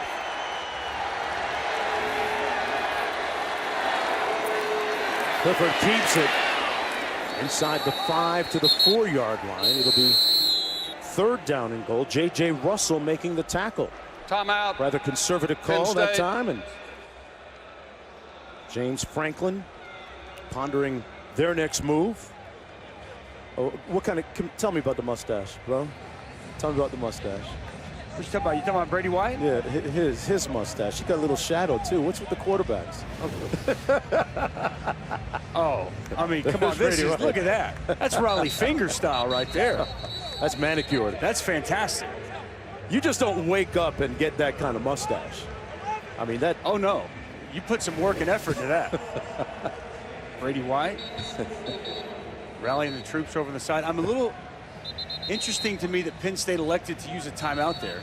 I'm surprised. Surprised they didn't take this down further. It actually helps Memphis because now they've got time left on the clock, 2 timeouts. Depending on what happens here, potentially they could try to make a late strike here before halftime. Big call for Tyler Bowen. Ricky Slade in the backfield. Freiermuth down here. Love him in the red zone. He looks to his left. Fires. Dotson. Touchdown. Tyler Bowen dials up a big one. And the Nittany Lions with another score. For Dotson, that's his 5th touchdown receiving of the season. Inside receiver screen. Watch the block by 87 Freiermuth. Locks in, and then he buries the Memphis defender in the end zone. Helps spring that Dotson touchdown. Excellent execution. You got to love the play call there by the tight ends coach, playing coordinator today, Tyler Bowen. And Freiermuth, a couple of times today, has made Memphis feel him, like in a big way, physically. Under a minute to go here in the first half. Extra point good by Jake Pinniger. They've turned this into Happy Valley South. I don't see the Nittany Lion Inn anywhere. I don't see University Avenue anywhere, or some of the landmarks, but Coach James Franklin and his team feeling very much at home here in the Goodyear Cotton Bowl Classic. 55 combined points in the first half, a Cotton Bowl record. I was remarking just a moment ago that I'm not sure that many people expected this many points this early, Dusty. Penn State's really found their rhythm. Memphis early on in this game or having their way moving the football. It seems like Memphis had a huge answer with that previous touchdown, and Penn State goes right down the field and gets yet another touchdown before the end of this half. And I think it's their ability on the ground. 209 yards rushing here in the first half for Penn State that separated them. And a little bit of smash ball. Antonio Gibson back deep for this kick for Memphis. Tigers with a record 12 wins this year and a lot of resolve. Gibson watches it go over his head. Bowl season. Okay, we got this one. We got the Chick-fil-A Peach Bowl coming up next, and then more to follow. Dusty, when the dust settles, is it too early for me to ask you who's going to win this thing? We got to keep them. We got to keep them. Drag them along a little bit. Look, I think both games are going to be a great game. I do think the best two teams are playing in Arizona today in the Fiesta Bowl. I think Clemson, Ohio State, most talented football teams. I'm going to say the winner of that's going to, in my opinion, go on and win the national title. But I really think Oklahoma is going to give LSU a heck of a ball game in Atlanta today. Brady White swings it complete to Coaxey. Picks up the first down, a gain of 12. I like the fact that you hit on it earlier. We've seen guys like Yetur Gross-Matos, a guy with a lot at stake in his future, his NFL draft stock, actually playing, deciding to finish out with his teammates. Coaxey with another reception and corralled at the 40-yard line. And, I've come around. This is a business decision for these young men. If they opt and say, you know what, I don't want to play in the bowl game, I've done enough, I can respect that. But I'm sure going to praise the guys that want to finish their season the right way and go out and end their career with their teammates on the field of play. Big tip of the cap to Yetur Gross-Matos out here already with a sack in this first half. That's a personal choice. That pass almost intercepted, was it? Incomplete. Micah Parsons with great dexterity in his hands to almost come up with an interception there. I'm not sure you could have pulled this off as a defensive lineman, Dusty. Oh, no chance. It did bounce. Incomplete. Gave it a shot, though. John Reed is back in the game up top and at cornerback. Referenced earlier, he was out of the game for a couple of possessions. Empty formation. White stepping up, nowhere to go. Buying a little bit more time. And finds his receiver. That's Gibson. And Gibson enough for the first down. Boy, a very resourceful Brady White gets 14 on the play. Cool, calm, collected. Nothing open initially, buying himself time. He's under duress, but he doesn't panic. Keeps his eyes down the field, and it's a nice completion for a first down. Has a 6th year of eligibility next year if he wants it. Going to ponder his future after this. That pass complete at about the 41-yard line. That was Coaxey again, his favorite target on the afternoon. Riley Patterson, the kicker, has made a 52-yarder this season, so they're getting closer and closer to his range. They actually hit 2 kicks this year at 52 yards, so not far out of the range of the kicker, Riley Patterson. 2nd and 3. They're going to move quickly here into a tight window, caught miraculously by Samuel. And with 6 seconds to go, they're going to burn one of their 2 remaining timeouts. You know what could have been for Memphis? Maybe a perfect season, if not for one play, one very controversial call and ending in a game against Temple. This is what it looked like. And I'm going to try not to freak out too much. Dave Katai's It's too late. He's going to keep me calm down. But I think this is crazy. Magnifico makes an unbelievable play on 4th and 9. That was ruled a catch on the field. They go to replay and overturn it. Dave! I'm not going to make you freak out anymore. Okay? It's too late. All right. It could have hit the ground. It's possible to hit the ground. But in my opinion, remember what we said earlier on that play out of bounds? It's got to be 100%. In my mind, it's not 100% from what I'm seeing. Gotcha. Magnifico, as we mentioned earlier, not playing in this game. Riley Patterson going to attempt this field goal from 51 yards out. And Penn State is going to try and put him on ice. Timeout. So let's go back to that, Dave, because, I mean, if the ruling on the field would have been incomplete, I could understand if they would have said, okay, you know, we're going to stick with the call on the field because there's not a definitive look. But the fact that it was ruled a completion and there's no definitive look that the ball touches the ground, there is the bobble, but we never see ball touch ground. It just surprises me that they overturned the call on the field without what I would call a definitive look at. Well, the rule is that the call in the field is assumed correct unless you have 100% video evidence that it isn't. Well, let's snap. Well, back to the field. They pull the place kicker, Riley Patterson, off the field with 8 seconds to go.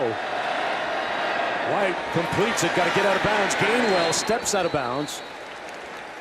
Boy, they're cutting it close. 3 seconds to go, but they bought up a little bit more real estate there. You know what? That's a big spot for Ryan Silverfield. He played it perfect, right? He said, you know what? We got 8 seconds left. I've got a timeout in my pocket. Plus, I can get the ball out on the perimeter, maybe get out of bounds, give his kicker a little bit less distance on his field goal attempt. Well done by the, not first year, but first game head coach and Ryan Silverfield, trying to tack on a little bit of points before we hit the break. Now in comes first team all AAC kicker Riley Patterson, attempting this one from 44. He's connected from 48 and 37 already. And a perfect day for him so far. He's made his last 13 in a row. The margin down to just 12 now. It's a 12-point lead. The Stars have emerged and made a big showing here today so far.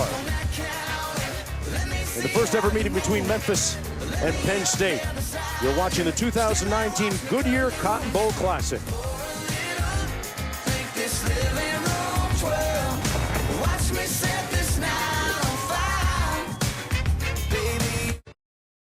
You're watching the 2019 Goodyear Cotton Bowl Classic from Arlington, Texas, AT&T Stadium.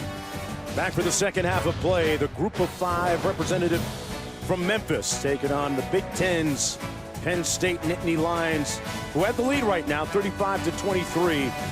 As we get ready to take a look at the AT&T's best performance, Dusty, the Quasars, the Stars really came out today. We told you about the Stars before the game, and they have stepped up and shown out. How about Brady White in that first half? 251 yards. He's halfway to 500. Kenneth Gainwell making people miss.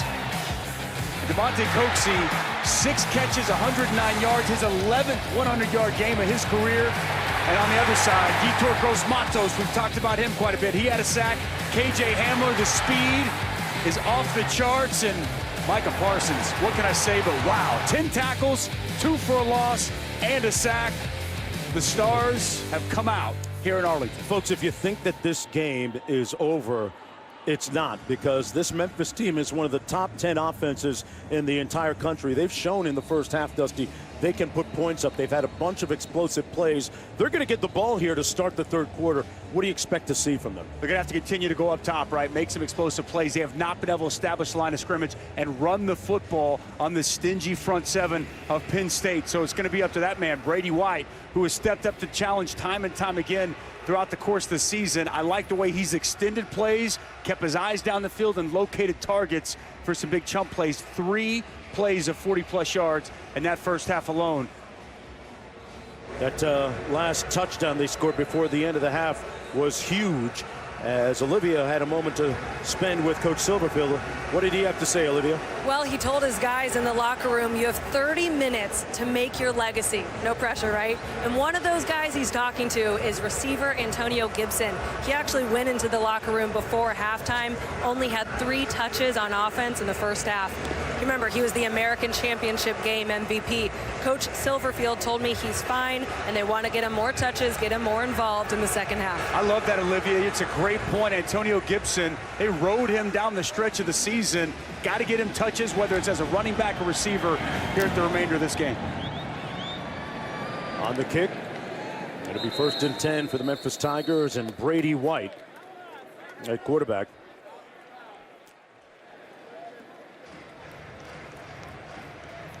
This is a team that has a lot of ordnance, a lot of weapons offensively. White through the air, Gainwell, Coxie, and Gibson.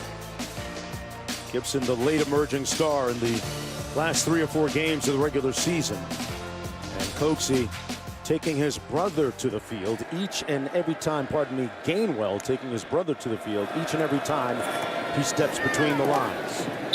On the pass, out to the 28-yard line. You know, Gainwell has a brother that went to the University of Southern Mississippi, suffered a stroke, and while he was lifting weights is when it happened. He's been on the road to recovery over the last several years, and his family means everything to him. His brother was hoping to walk on at University of Southern Mississippi, won't be able to do that.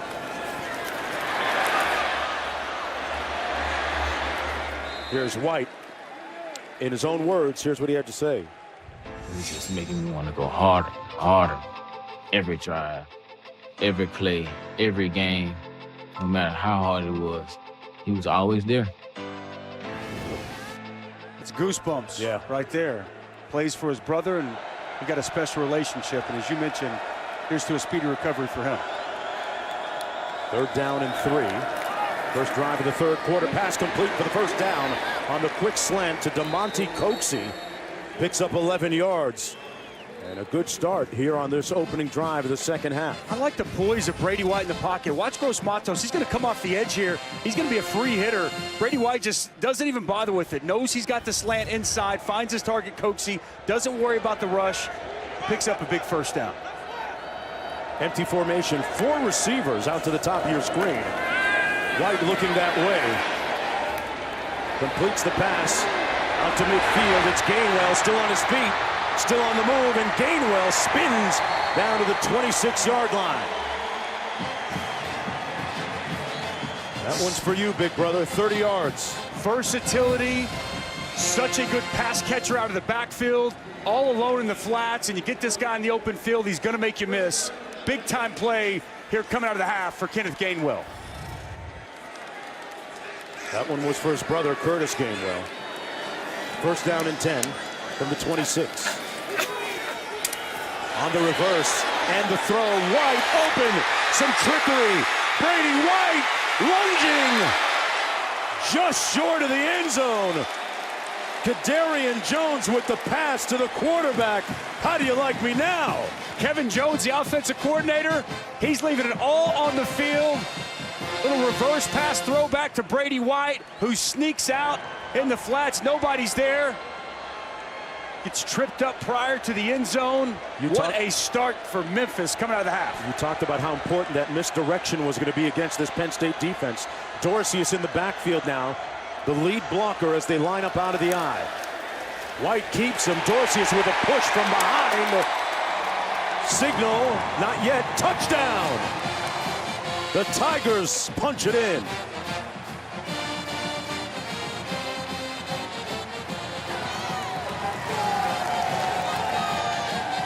Brady White with his 4th rushing touchdown of the season and the 5th of his career. And Silverfield had that Penn State defense on its heels during that opening drive here in the 3rd quarter. Patterson in for the extra point. Hey, we told you a moment ago, this is a team that is very combustible offensively. And Brent Pry trying to get his troops together defensively to regroup. I don't know what Ryan Silverfield said at halftime, but they've come out inspired. Sweep, we'll toss it back. Jones is going to find a wide open Brady White. Misdirection, Penn State never saw it. And then Brady White caps it off with a sneak for a touchdown. Could not have scripted a better start to this second half for the Memphis Tigers. They've got playmakers, and sometimes they turn their quarterback into a wideout. Be careful now. You get a little headbutt on the shoulder pad. Easy, Brady. He's having a heck of a ball game here so far. And you look back to the end of the second quarter, and what they've done here, this is a team that's regained its footing. A little over-exuberant, Dusty. Easy. He said, oh. Forgot I didn't have my helmet on. Brady White had thrown 33 touchdowns coming into the game this afternoon.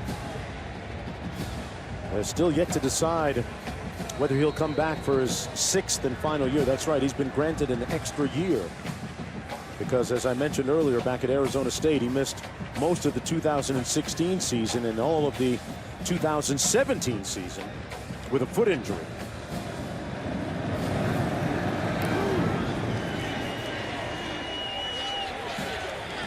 And it'll be 1st and 10 for the Nittany Lions. There's a very special indigenous quality and characteristic about folks from Memphis. If you've ever been there, folks, you know exactly what I'm talking about. Ryan Silverfield talked about this and told us about the t-shirt that he wears from time to time. Memphis versus everybody. Basically, it's us against the world. His message to his team yesterday: what we have in this room is all that matters. Nothing else matters. And they've showed up here to start this second half. On the pass, incomplete, not even close. Good heat up front from O'Brien Goodson. He was right in the grill of quarterback Sean Clifford. And Clifford took a shot, working that right shoulder. Excellent inside pressure. The junior defensive tackle Goodson up the field and slams Clifford to the turf. 2nd and 10. Clifford got it off in time. Intercepted by Austin Hall.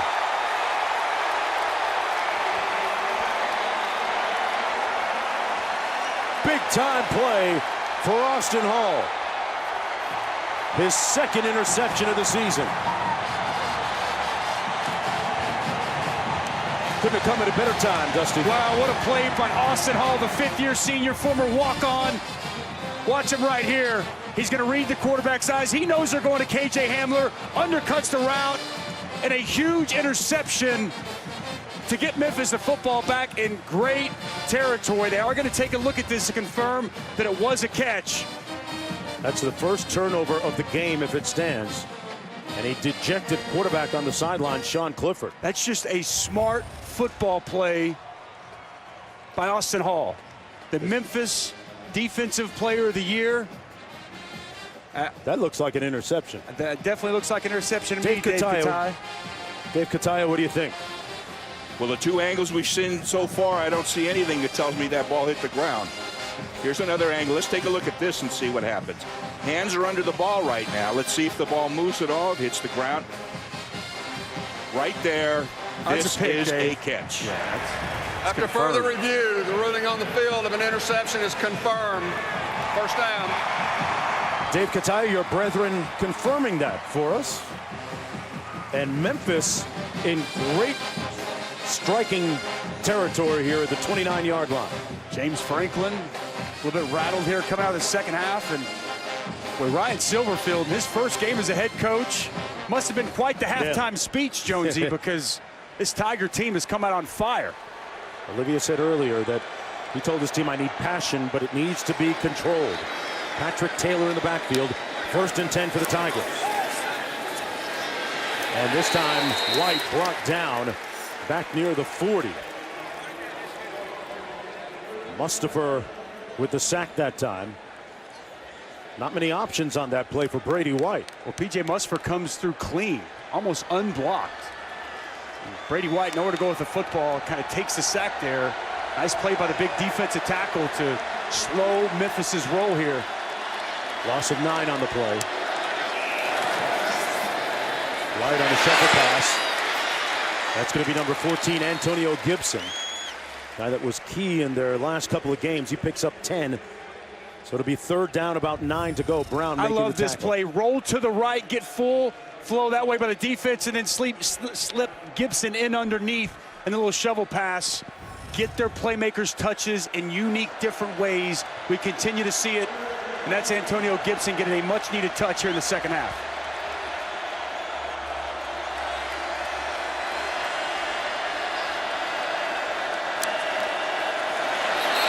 A little movement on the offensive line on that right tackle spot.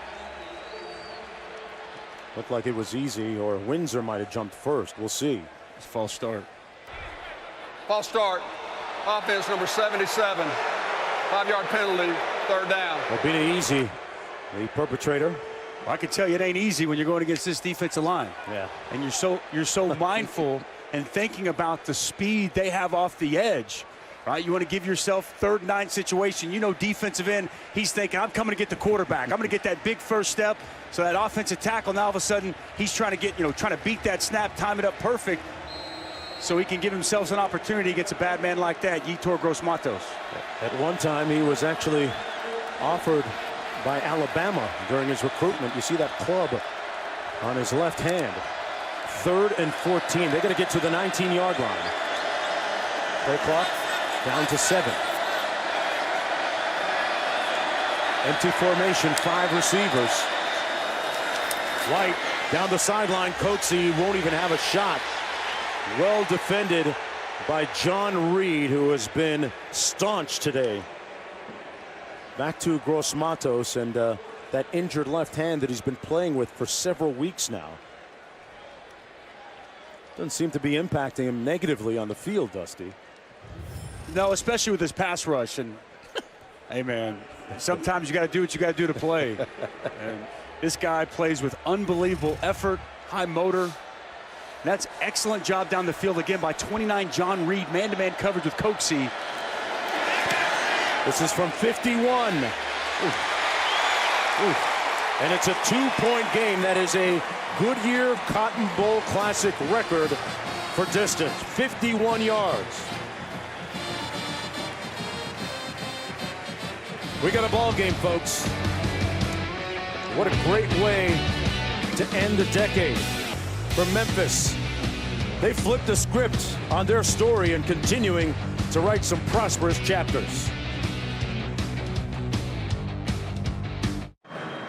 Welcome back to AT&T Stadium. Standing beside me is Pro Football Hall of Famer Isaac Bruce, former Memphis Tiger. Now, watching this Tiger team develop, grow, build in the last 5 years or so, and now playing in a New Year's Six game, what's that like to watch as an alum?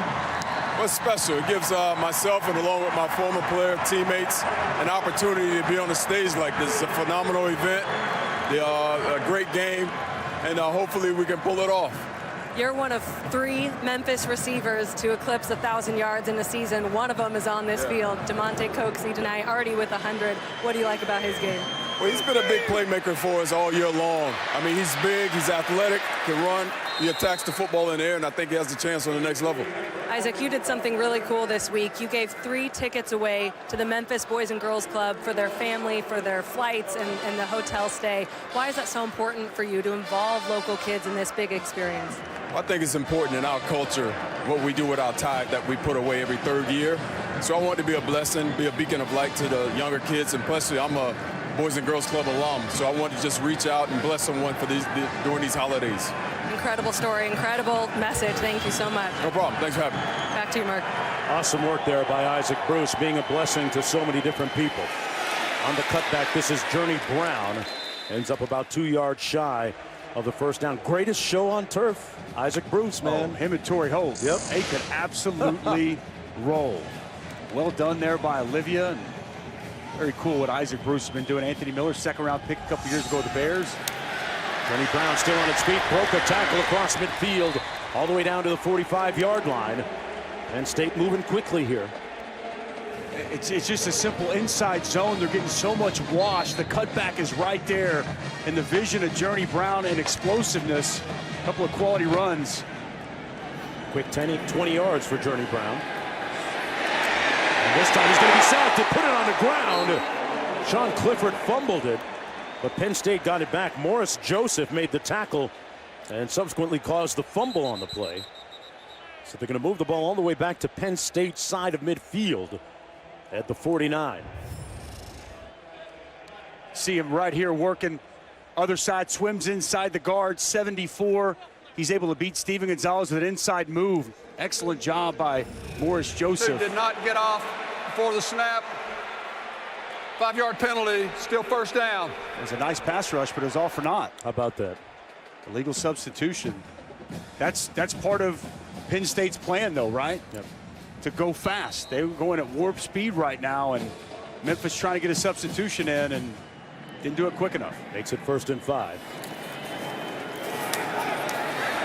Between the tackles again, this is Noah Kane. They continue to really lacerate that defensive front. Mark Jones chopping it up with Dusty Dvorak, Olivia Decker down on the field. And this is the 84th edition of the Goodyear Cotton Bowl Classic. First ever meeting between Penn State and Memphis. Penn State with a tenuous lead and a determined run by Noah Kane. He's a tough runner. You could feel it up here in the booth, Dusty. I mean, let's go ahead and listen in and feel it for ourselves. He put his hat down. You better wrap up when you come to tackle Noah Kane. A tough running back to tackle, a true freshman. Gets it again here. Kane picks up about 4 more as they continue to just roll up their sleeves and pound away. We'll have a special Sunday night NBA matchup for you right here on ESPN in the app. KP Porzingis and your Mavericks, Dusty. Staples Center taking on the Lakers at 9:30 Eastern, 6:30 Pacific time. Lakers coming off that loss Christmas Day against the Clippers. And speaking of losses, Sean Clifford sacked back at the 18-yard line on the play by Everett Cunningham. So you think your Mavs are actually going to top 4 seed in the West? I hope so. You tell me. You're Mr. NBA. No, you're the Mavericks guy, though. Hey, I'd say yes. I like what Luke is doing. Outstanding. Good to see him back in action. Huge tackle for loss by Everett Cunningham, backing up Penn State. Setting up 3rd and long here. We haven't heard from 55 Bryce Huff in a while. He was beaten up on the right tackle, Will Fries. See if he can get some pressure in a big 3rd down. They got to get down to the 7-yard line. Clifford goes into the end zone. In coverage. Contact. Flag. He went for Hamler. And that's going to be a hold. Well, on Fries as well. It's the exact matchup that I talked about. Bryce Huff. 2 fouls on the play. 3. Holding offense number 71. Pass interference defense number 32. Those fouls will offset. We'll replay 3rd down. Okay, let's do it again. Was the exact matchup I talked about. 71 Will Fries. The one thing he doesn't do great, he doesn't bend his knees and deal with somebody who can really dip the edge, and that's what Bryce Huff does. That was the hold there. And then clearly what looks like pass interference by Jacoby Francis. Gets there early. Did you see here? Grabs him, wraps him up. Would have been an easy sack. And now we'll do it over on 3rd down. 3rd and 10. On the out, complete for the first down, lunging, the ball came loose, but George was down first at the 1-yard line, and there's another piece of linen down on the field, Well, a flag. It's a hold on 71 Will Fries, because now Huff beats him with an inside move. 71 offense, 10-yard penalty, 3rd down. See, when you beat an offensive tackle with speed, now you can counter and come back inside. Bryce Huff is putting on a show here with his pass rush ability. Watch him work off the edge. Come here, and he's going to come back inside. Gets that tackle to overcommit, and Will Fries has nothing he can do but hold on to prevent the sack. Had a whole bunch of jersey. I want to ask you about that knee bend, or lack thereof, by Will Fries. He's been central in the last couple of plays. Clifford gets it on. Ball charged loose. Memphis bringing that heat right now. Big hit by Tim Hart. Playing with a lot of heart out there. Hard stopper. Wow, that drive just stalled out on Penn State. We're running right down Memphis's throat. Try to get the screen out there. Ooh. Hamler took a hit. He got rocked. And now they're going to try a field goal from 45 yards out. This Memphis team playing inspired here in the early part of the third quarter. Pinniger in to attempt this field goal. He's 10 of 11 on the season. This one from 45. And he makes it. Jake Pinniger knocks it through to make it a 5-point Nittany Lion lead. James Franklin getting his team riled up. And the first-time head coach doing a nice job so far.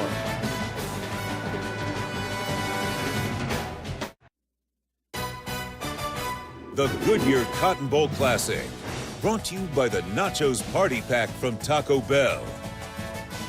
And Northwestern Mutual. Spend your life living. 1954, you got to love the sequence of shots there. Tommy Lewis coming off the bench to make the tackle in that Cotton Bowl game. The touchdown eventually rewarded, but the whole incident led the now famous or infamous Lewis to say, I just lost my composure and I tackled him. I mean, you come off the sidelines to make a tackle. Talk about a 12th man. Jeez. You ever had the urge? No. No? Not even high school, little league, nothing? Come off the... No? I mean, look, I'm not trying to get flagged and get yelled at. You know what I mean? I do that enough within the course of the game. Okay. How about this game we have on our hands so far? Man. Down to a tenuous 5-point advantage for Penn State. Brady White with a hot hand when we come back to AT&T Stadium.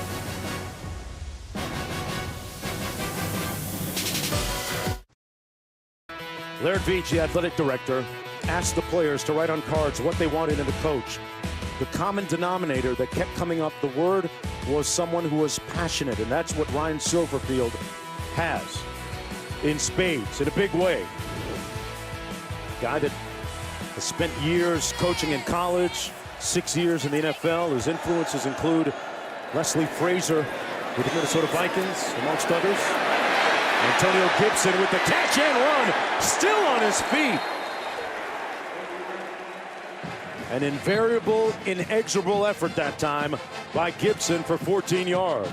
Listen, JUCO running back Antonio Gibson played receiver most of the year. They started putting him a running back. They just had to give him the football, and they noticed he's tough to tackle. Guys just bounce off of him, as you saw there in the nice pickup. Good time play.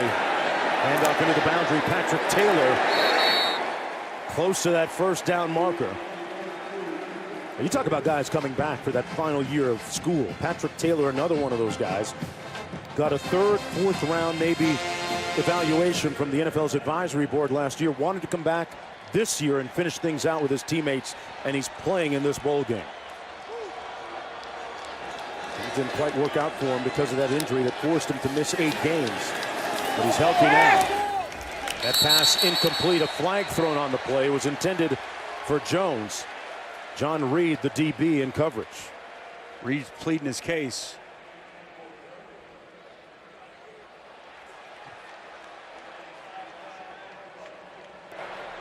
Ineligible receiver downfield, number 45 offense. 5-yard penalty, still first down. Back to your point on Patrick Taylor. You know, what I think is really cool, like you said, he came back for a big senior year. He was finally going to be the guy. They had the likes of Darrell Henderson, Tony Pollard. He waited his turn, though he was still a 1,000-yard rusher, but this was his year. Has the foot injury, misses 8 games, but he was right there helping Kenneth Gainwell, right there being a leader and still being a part of this team. Sometimes the great karma you create as being a great teammate comes back for you and works for you. That pass complete to Gainwell, the guy that emerged after Taylor's early season injury. Hey, the college football playoff semifinals today on ESPN and the app. Heisman winner Joe Burrow, number 1 LSU, taking on number 4 Oklahoma in the Chick-fil-A Peach Bowl at 4, 1 Pacific. Then number 2 Ohio State against number 3 Clemson in the PlayStation Fiesta Bowl. Winners play for the national championship Monday, January 13th on ESPN.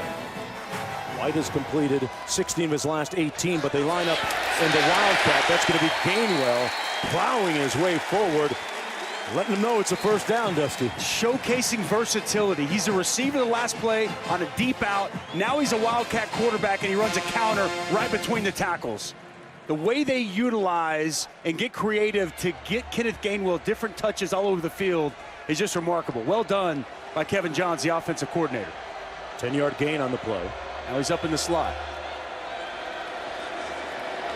White out of the shotgun.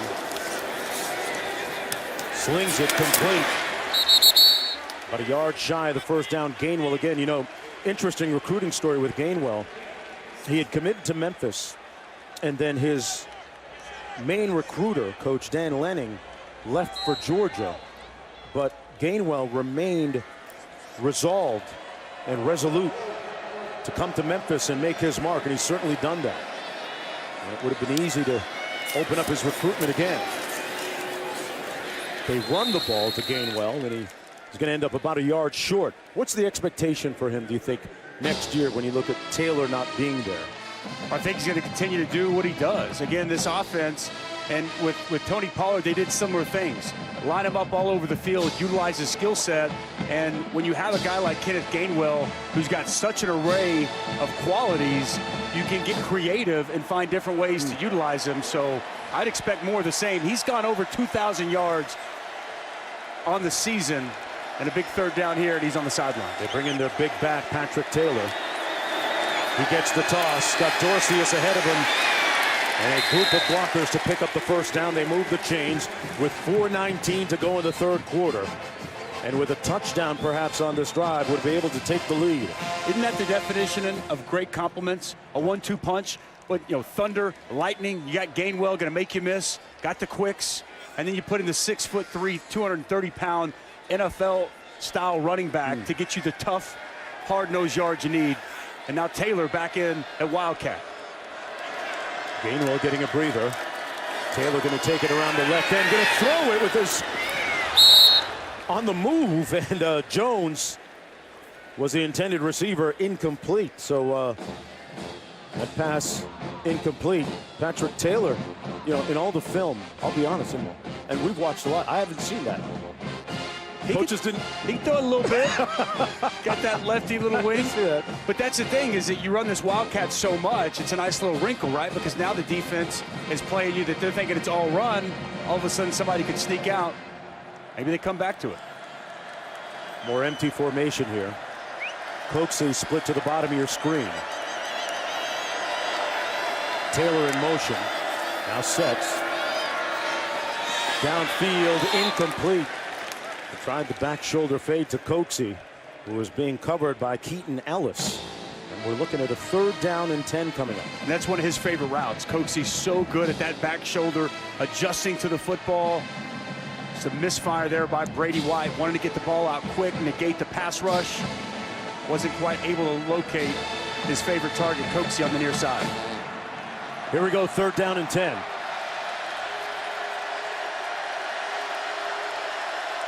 Pass rush package. Parsons in at D and Gross Matos in over the guard. Speed package. Keep an eye on number 11. They're coming. Didn't get to him. Tipped up. And incomplete. Batted by Shaka Toney, number 18.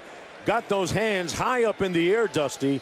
And it brings up a 4th and 10. Good play. Yeah, Shaka Toney's just going to drop out. Okay, zone blitz. They're going to bring the backer, drop the defensive end.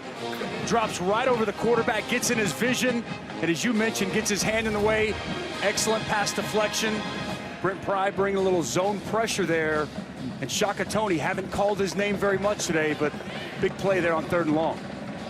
Patterson has made field goals from 48, 37, 44, and 51 today, which was a bowl record. This one from 41, and that's his 5th, which is a bowl record 5 total. They inch a little bit closer for Ryan Silverfield. Penn State's defense holding him to a field goal.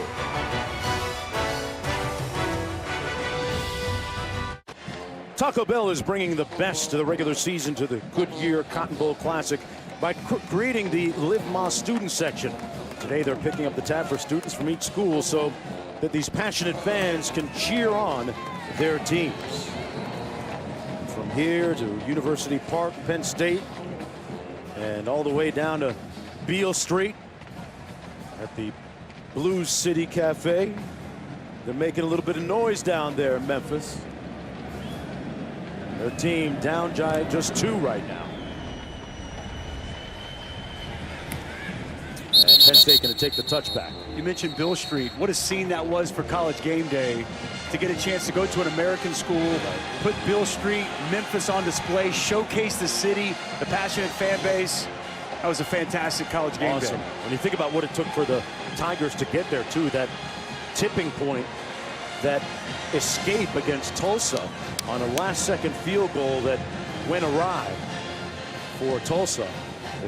They survived that, Memphis did, and the rest is kind of history for Memphis. 12 wins, a school record. Game day down on Beale Street. This is Journey Brown taking another trip into the secondary, all the way down to the 30-yard line. They just gashed that front again. Ripped it wide open.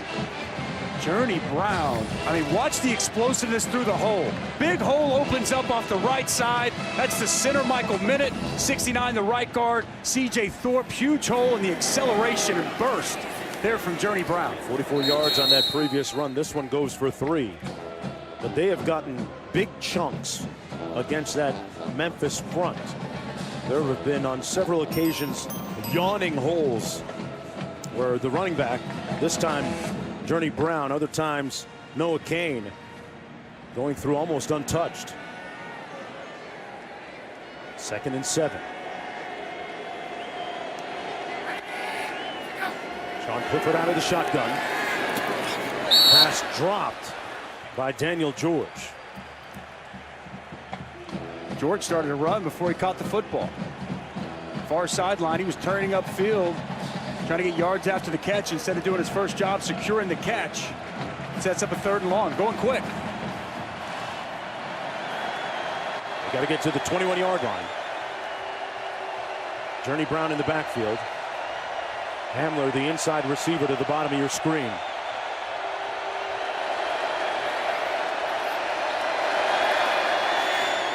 As Journey Brown out of the backfield, got a block and tripped up about a yard short of the 1st down. Got a good block by Hamler, but an even better tackle by J.J. Russell defensively for the Tigers. 4th and short, the offense on the field, they're going to go for it. With the way they've run the football, it's got to go to Journey Brown. 11-16 on 4th down so far this year.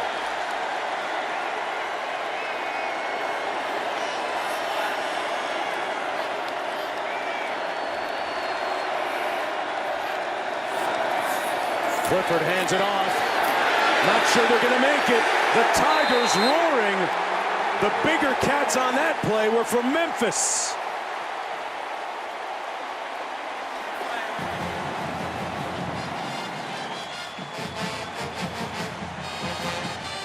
A helpless look etched across the countenance of James Franklin. Helpless. His team coming up short there, it looked like. Well, Penn State's offensive line has been whipping Memphis up front in the run game. Not this time. Look at the penetration up front by Goodson. He starts to pile, and then it's 10. Morris Joseph gets off the block. Nowhere for Journey Brown to go. They needed a stop, and man, did they get a key stop on 4th and short. James Franklin not happy with his offensive line's inability to get any push and get that 1st down. From the 21. 1st and 10 for Brady White. Gibson in the backfield with Gainwell.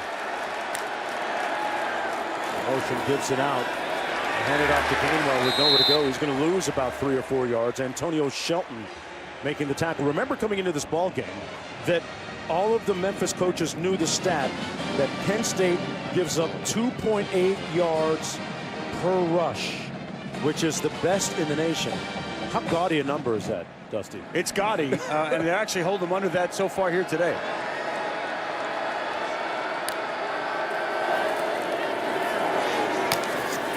White completes it out to the 23. That's Gainwell. Working against Trent Gordon.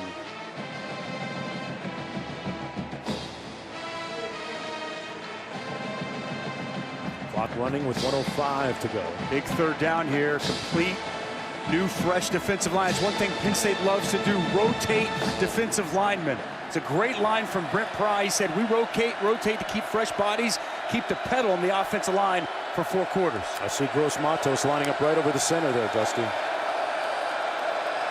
Carson's also on the field. They blitz right. He fumbles it. He gives it away. Do you believe that? Holy cow! Wow! Garrett Taylor off the fumble caused by Micah Parsons. Ridiculous. I told you from the onset, and I told you guys the last few days, next year he'll be the best defensive player in college football.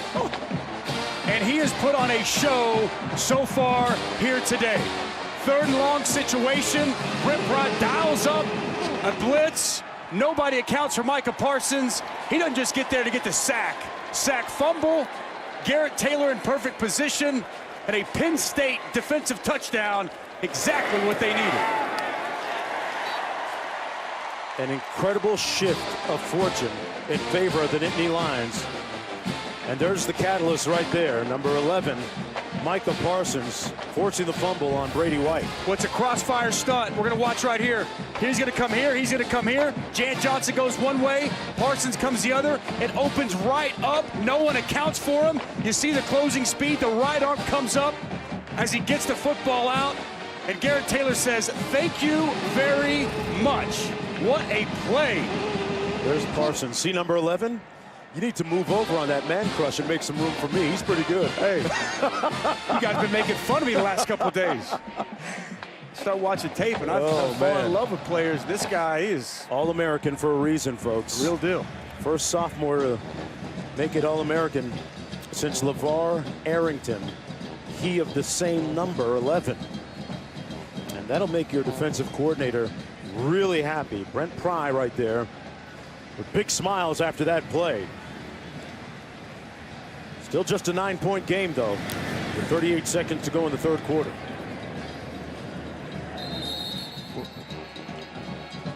It'll be 1st and 10 for the Tigers. Well, Wildcard Weekend begins January 4th, and we'll broadcast our game simultaneously on ESPN and ABC for the 5th straight year, with a matchup, day and time determined after Week 17's games. You can always watch it live on the ESPN app from anywhere. We'll be watching number 11, Micah Parsons, in the league pretty soon. Gonna have to wait a year. It'll be a high pick next year. I don't think he'll be at Penn State much past next season. Here's the crazy part. He's still learning everything, right? This guy was a defensive end and a running back in high school. He's still learning how to play second-level linebacker, but as Brent Pry told us, his skill set is off the charts. The slant to Coxie complete. Brought down near the 1st down by Trent Gordon. 31 seconds to go in the period. Coxie's had himself a good afternoon. 11-yard gain on that play, has a total of 132 yards receiving. And the meter's still running for Memphis.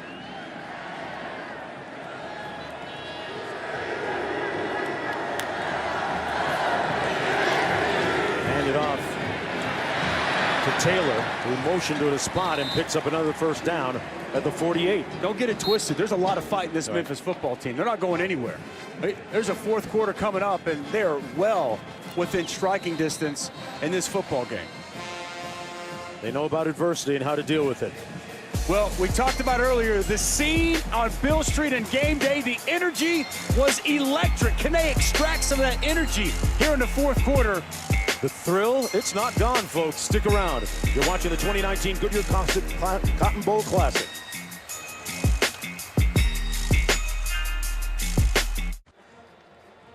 Back for the start of the 4th quarter. I'm Mark Jones alongside Dusty Dvorak, Olivia Decker down in the field. And this is the 84th edition of the Goodyear Cotton Bowl Classic. And what a game this is turning out to be. With the high-scoring Tigers from Memphis taking on the great defensive unit from Penn State. But right now, Penn State's offense accountable for a bunch of points. They lead it by 9. First play of the 4th quarter, a run. Patrick Taylor stopped up by Hensar. Hensar down the line of scrimmage. Nice play on the other side of the football. Good penetration of the rotation they have of this defensive line for Penn State. See if that freshness pays off here in the fourth quarter. Ryan Silverfield, the head coach of the Memphis Tigers, his first game as head coach in this, the biggest game in school history. After a record 12 wins on the season, White completes it out of the backfield. That's his tight end, actually, Wilson. And Wilson into Penn State territory. They're going to spot it at the 45-yard line. Have about 4 more yards to go. We talked about in the onset the intelligence, the football IQ of Brady White off the charts. And what I've liked is when his initial or even second read isn't there, he's not panicking. He's trusting, going through his reads and finding the open man as he did there to his tight end. 3rd and 4.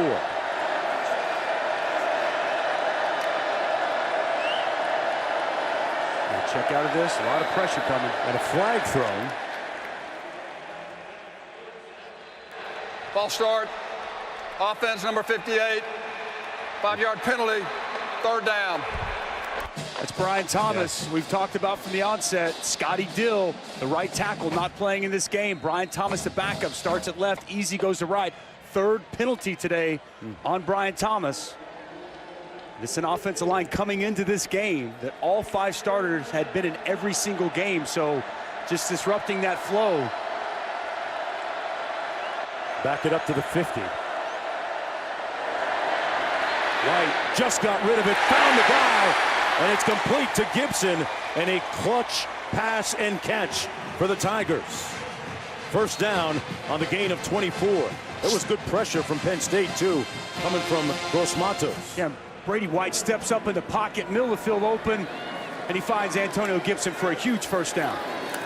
White got rid of it quickly, almost picked off by Parsons.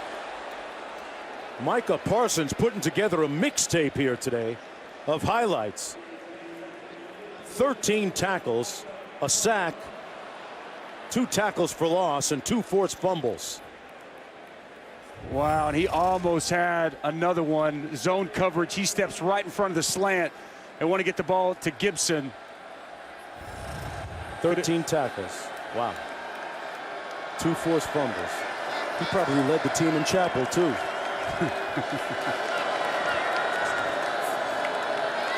2nd and 10. White swarmed by Mr. Everywhere, Micah Parsons. Well, this time it's a delayed blitz. And again, they're not accounting for it. And when you have such a good defensive line, let's take a look at him. He's just going to come right here. He's going to kind of delay it. Well, he comes right off the snap, opens wide up. Guard stays with the nose tackle. Tackle flexes out. Running back doesn't step up and help. Another easy sack for Micah Parsons. Now you know why there's not a lot of number 11 jerseys in the stands here. And the over 54,000 people at the Goodyear Cotton Bowl Classic. Out of the backfield complete. That's Kenneth Gainwell still on his feet. He's going to end up way short of the 1st down. And with a 9-point lead, they will see, they're on the fringes of they're well range. They're actually well within. I mean, it's makeable for Riley Patterson. Timeout for an injured player. Play clock on the 40 seconds, please. A lot of 11 jerseys, and we know why now. If you didn't know already, Micah Parsons, a popular and talented guy on the field for Penn State. Riley Patterson has been an absolute weapon here so far for Memphis. These aren't chip shots that he's made today. Look at that. Drilling them, too. On 4th and 8. This one from 42. Just inside that upright. And it's down to a 6-point game with 12:01 to play. You got a couple of felines facing each other on the field. But this cat, ooh, that is lethal.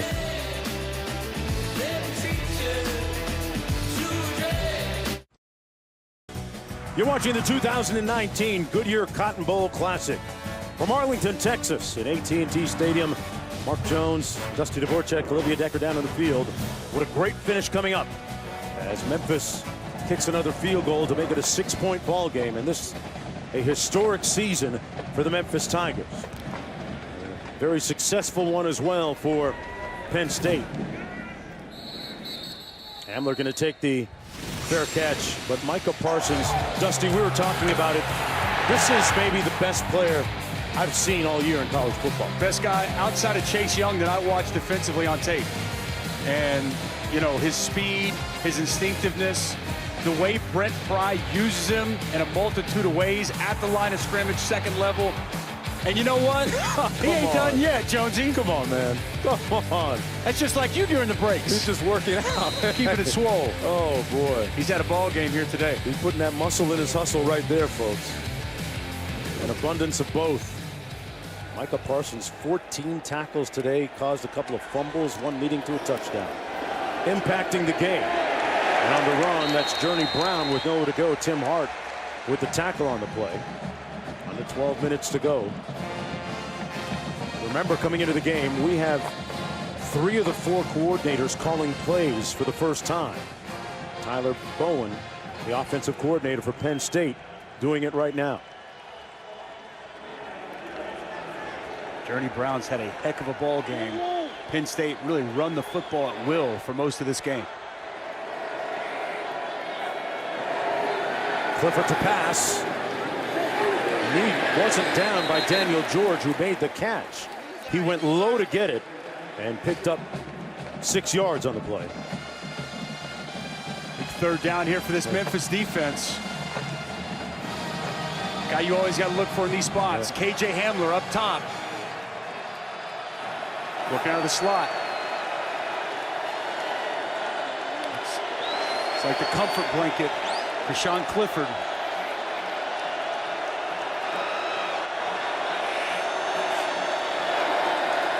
Looking that way. Comes underneath complete.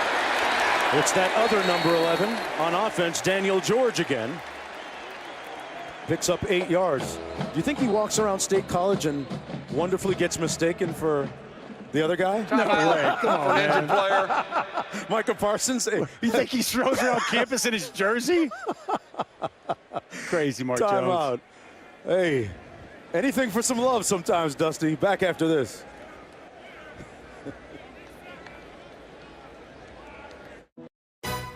The Goodyear Cotton Bowl Classic, brought to you by Goodyear, celebrating those who rise above. Goodyear, more driven. AT&T. The all-new Ford Explorer, built Ford proud. And Gatorade, for the athletes who give everything. Nothing beats Gatorade. Well, in 1979, Notre Dame defeated Houston, led by an ill Joe Montana, who spent much of the game on the sidelines, covered by blankets. He was sick, eating chicken soup, folks.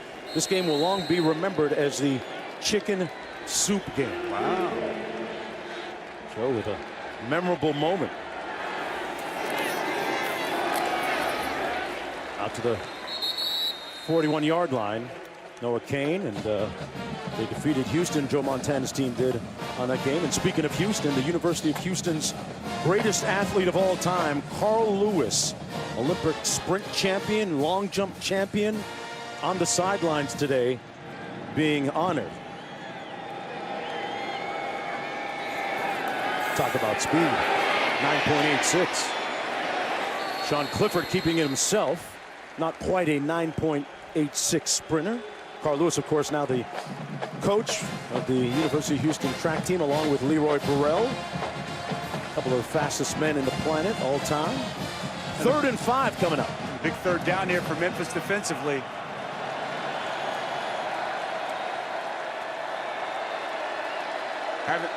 Go back to this. I'm guessing they're going to want to get the ball out quick, but we've seen this matchup really hurt Will Fries. Bryce Huff here off the edge. Been giving the right tackle a lot of issues all game. The chipper over there. Looks into the boundary, complete to the tight end. Freiermuth still on his feet. A relentless, ruthless runner. Freiermuth picks up 20. This is what ruthless looks like. Big physical 3rd and 5, no problem. Lower the shoulder, run through the safety, Sanchez Blake. They run it again between the tackles. A nice gain by Noah Kane, who gives you a lot of yards after contact. 11 yards on that rush. You think that fatigue might be a factor for that Memphis defense or not? Sure, they've been on the field a lot. Really, with this drive in particularly, we've seen Penn State convert on 2 third downs. So the plays on this drive are starting to add up, and that leads to a worn-down defensive line. 8:36 to go in the game.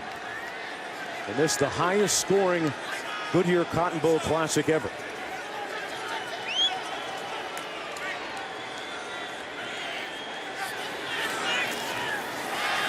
Clifford hands it off. Kane again smashing his way down to the 18-yard line.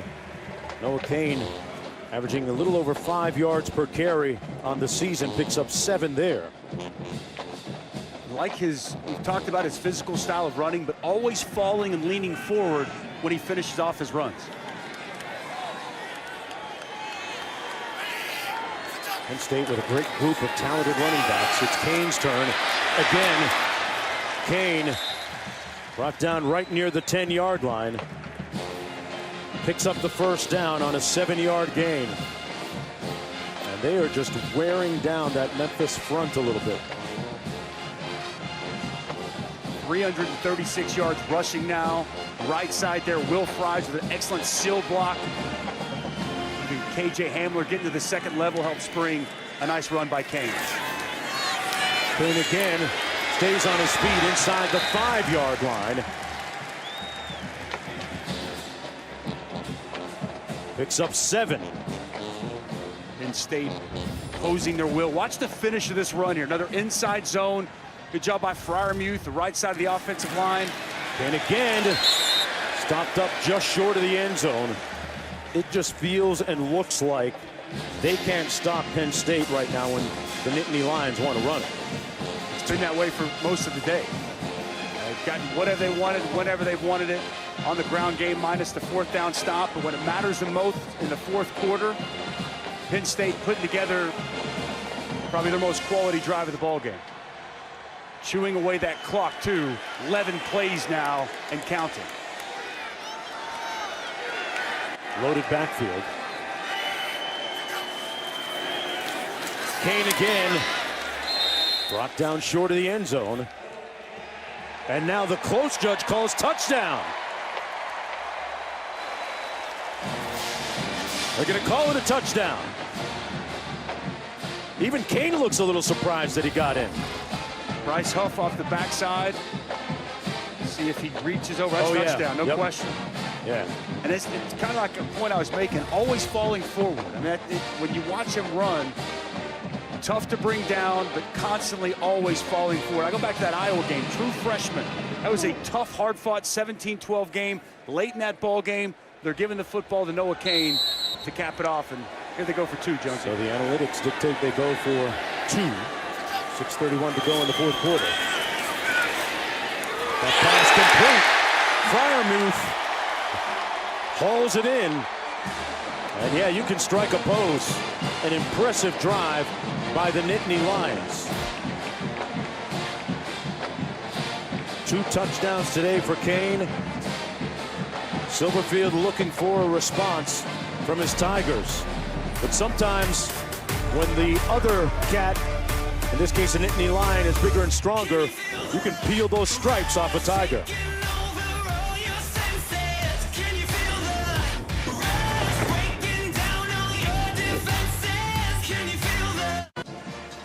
Voices intoning passionately right now from the Penn State side of the field. We are Penn State. Born back in the early part of the 1900s. The Wally triplet situation giving birth to that now famous saying. And now for today's Capital One rewarding performance. And there have been a bunch of them, Dusty, but when you look at the physicality of it, that's really what it's all about. Big Ten football, man. And we see it on display. Journey Brown got it going early. Freiermuth just gives him the shoulder. There goes that man again. Micah Parsons been all over the field. The physicality has been here early, often, and late for Penn State in this Goodyear Cotton Bowl Classic. Boy, sometimes bigger and stronger really matters. 6:31 to go. Memphis facing a daunting challenge to go. Hand it off to Gibson. And Gibson going to pick up a couple of yards on the play. 6'2" senior from Stockbridge as we go down to Olivia. Journey Brown was over on the sideline, and athletic trainers had him follow their fingers with his eyes. He's been cleared to play, but he did not finish that last drive. After Noah Kane, his teammate, scored the touchdown, Brown came over to Noah and just held him, whispering in his ear, having a really sweet moment about filling in. It's next man up, and all these skilled players getting it done today. Now, they have been galvanized this year. Gibson in the open field down to the 42-yard line. And a first down for the Tigers, trying to rally here with under 6 minutes to go. Well, Antonio Gibson, set up the wide receiver screen. He had open field in front. I wasn't so sure he wasn't going to take that to the house. Big play. Out of the shotgun, Brady White. And he's sacked back to the 46-yard line by Robert Windsor, an all-conference performer for the Nittany Lions this year on that defensive line. Kind of that lunch pail guy, undersized, nose tackle, fights his tail off, down in, down out. Had a great career. Gonna have a chance to play in the Senior Bowl, and nice sack. 3.5 for him on the season. Don't forget, coming up next, the Chick-fil-A Peach Bowl.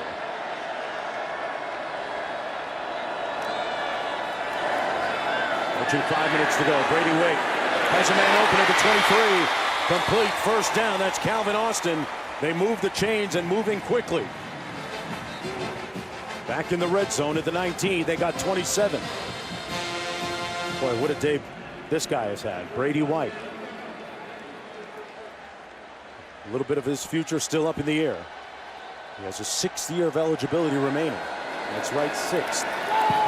White picked off at the 3-yard line by Wilson. And the Nittany Lions come up with another huge play defensively. That's his 2nd pick of the season.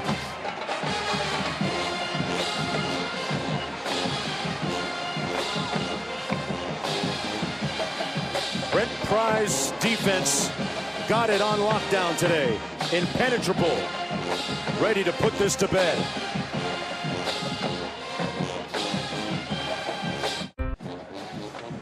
Well, the College Football Playoff Foundation is the largest sports entity supporting education in America. Over the past 5 years, its nationwide Extra Yard for Teachers initiative has invested over $30 million in education. In partnership with ESPN, various conferences, schools, and bowl games, over 250,000 teachers and 5.5 million students have been directly impacted by the program. As we enter our 6th postseason, ESPN is proud to continue support for the College Football Playoff Foundation.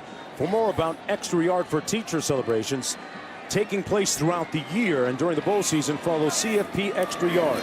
On behalf of all of us, thank you to all teachers. And in space, boy, Olivia was talking about Journey Brown getting checked out on the sidelines. I think he checked out okay. Wow, big hole opens up off the left side.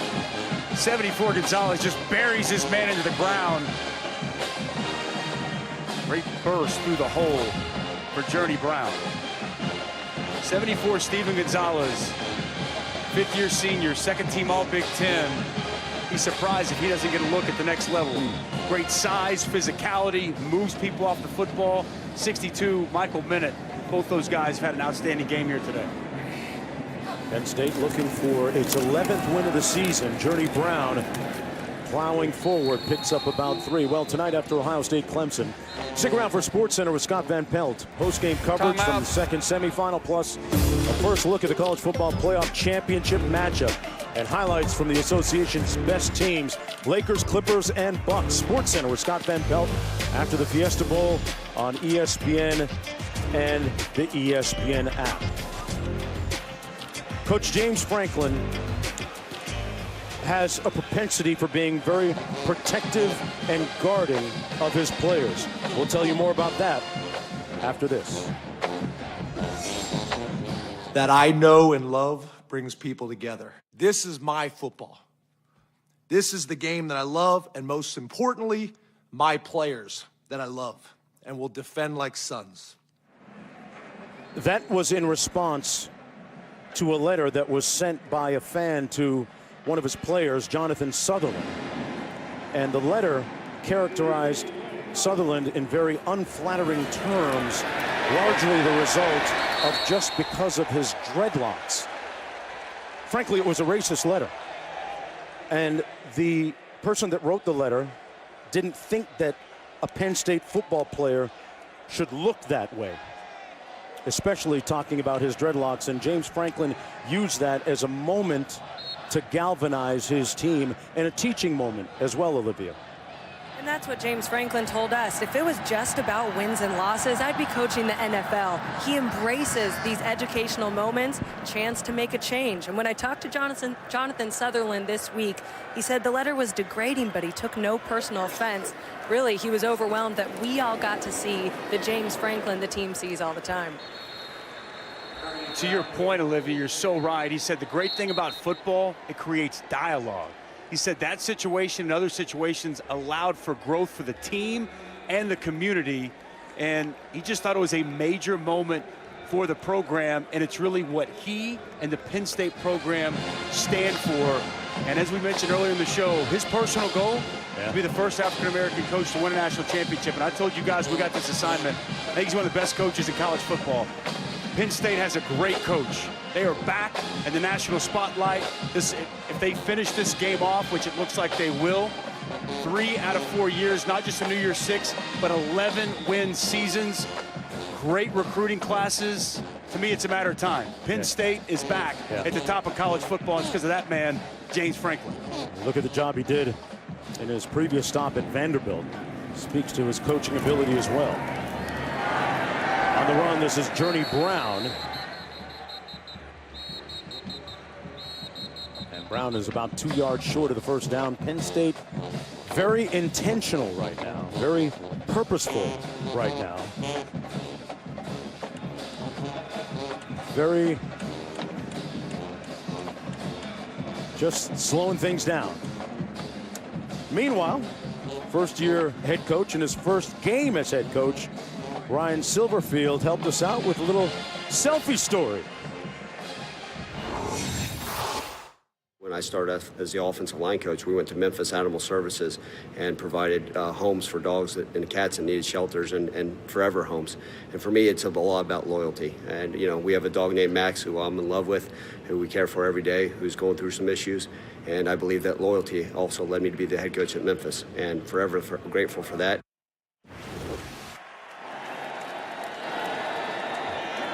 Ryan Silverfield with a pretty heart-wrenching story, Olivia, when you think about his love for animals and in his whole family too. And Mark, I talked with him and his wife on the field just today, and they still were telling me more about their 10-year-old red-nosed pit bull, Max. He's up in their hotel room as we speak, came to the Cotton Bowl with them on the team's charter. He had a tumor on his spine and is counting his last days now. You can tell this couple is completely rocked by this news. They just love their dog and are such animal lovers. Well, you heard him say that loyalty is a big component of who he is. And it translates not just with his dog as part of his family, but the 100 or so kids, as he calls them, on his Memphis team as well, Dusty. And they're going to fall a little bit short here today. But in his first opportunity as a head coach at a level of this magnitude, in a game of this magnitude, he had his team ready to play. They came ready to play, and I think Memphis made an excellent hire. And just back to I was reading the article on him about the dogs and his love for his animals, and also the things that him and his offensive line do with the animal shelter. And this was an article from back in the summer, well before there was any idea he was going to be the head coach, but it talked about his, you know, what he's about and the loyalty that he possesses. And those things that were written from all the way back in the summer is a huge reason why he's in the spot he's in to be the next head man at Memphis. Interesting. Devin Ford on the carry. Picks up a yard with under 2 minutes to go. And this the highest scoring Goodyear Cotton Bowl Classic ever.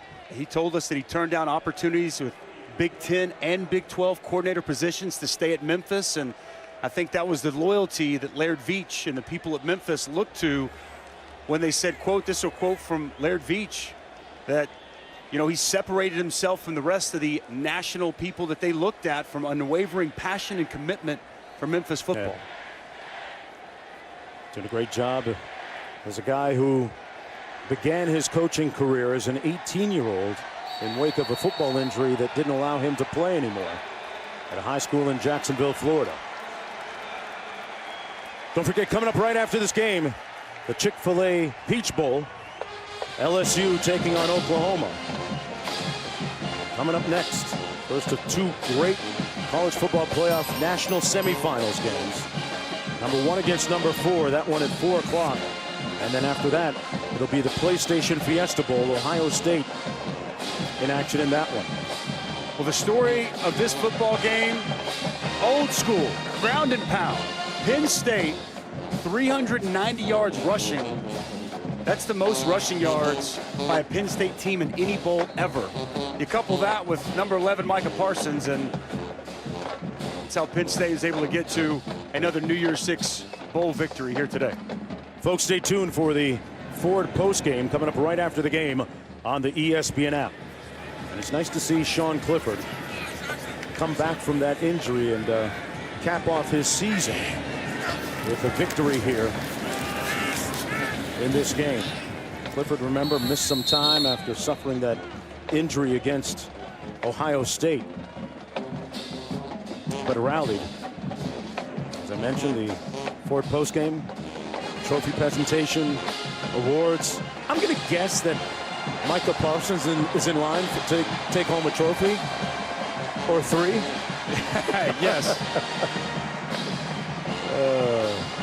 It's got to be Journey Brown on offense. Yeah. 202 yards. And how about the end of the season for Journey Brown?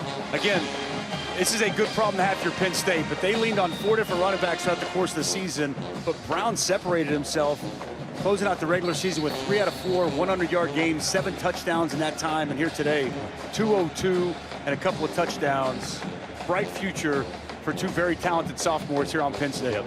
Penn State today playing in their 3rd New Year's Six bowl game under James Franklin. There's a look at Journey Brown, the most outstanding offensive player of the game, as Penn State plays in its 50th bowl game. And there's your defensive player of the game, Micah Parsons. There's some great numbers: 14 tackles, 7 solo, a couple of sacks, 3 tackles for loss, and 2 forced fumbles. And he was really robbed, if you think about it, because on the defensive touchdown, that gets ruled an interception. Should be a sack fumble. Ball's in the air. So as gaudy as those stats are, I don't even think it fully tells the story of what he did on that side of the ball here today. 23 seconds to go as we wind this one down. Just the first of several great games on a fantastic day of college football. National semifinal games coming up right after this. The Chick-fil-A Peach Bowl, which follows this game. LSU and Oklahoma coming up next.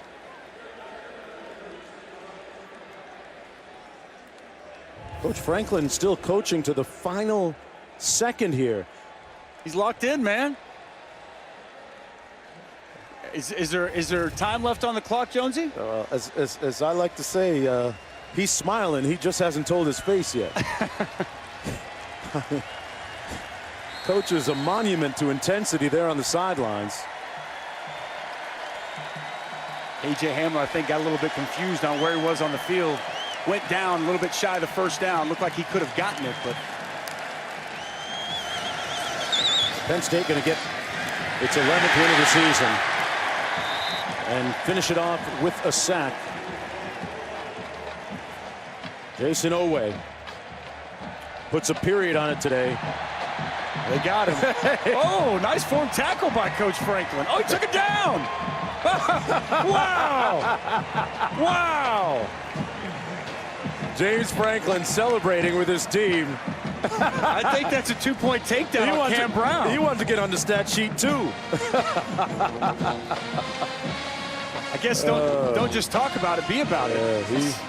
He's living it. Ryan Silverfield with Coach Franklin embracing it. midfield. And let's go downstairs to Olivia. Okay, Dusty, don't be jealous. I'm with Micah Parsons now. Micah, your team this year, all season, has been so good on defense. You've been such a big part of that, and we're today. What's been the key to this season's success? This season? Yeah. The key was right from camp, we was just going out strong, effort. Starting from last year, we had a chip on our shoulder. We didn't really like how it ended, and we put in our minds earlier that we was going to go 100% at everything, whether it was workouts, whether it's practice, and in games, and it just translated all throughout the season. And Micah, you in particular, coaches have said you're nowhere near your ceiling. How do you build upon this All-American season?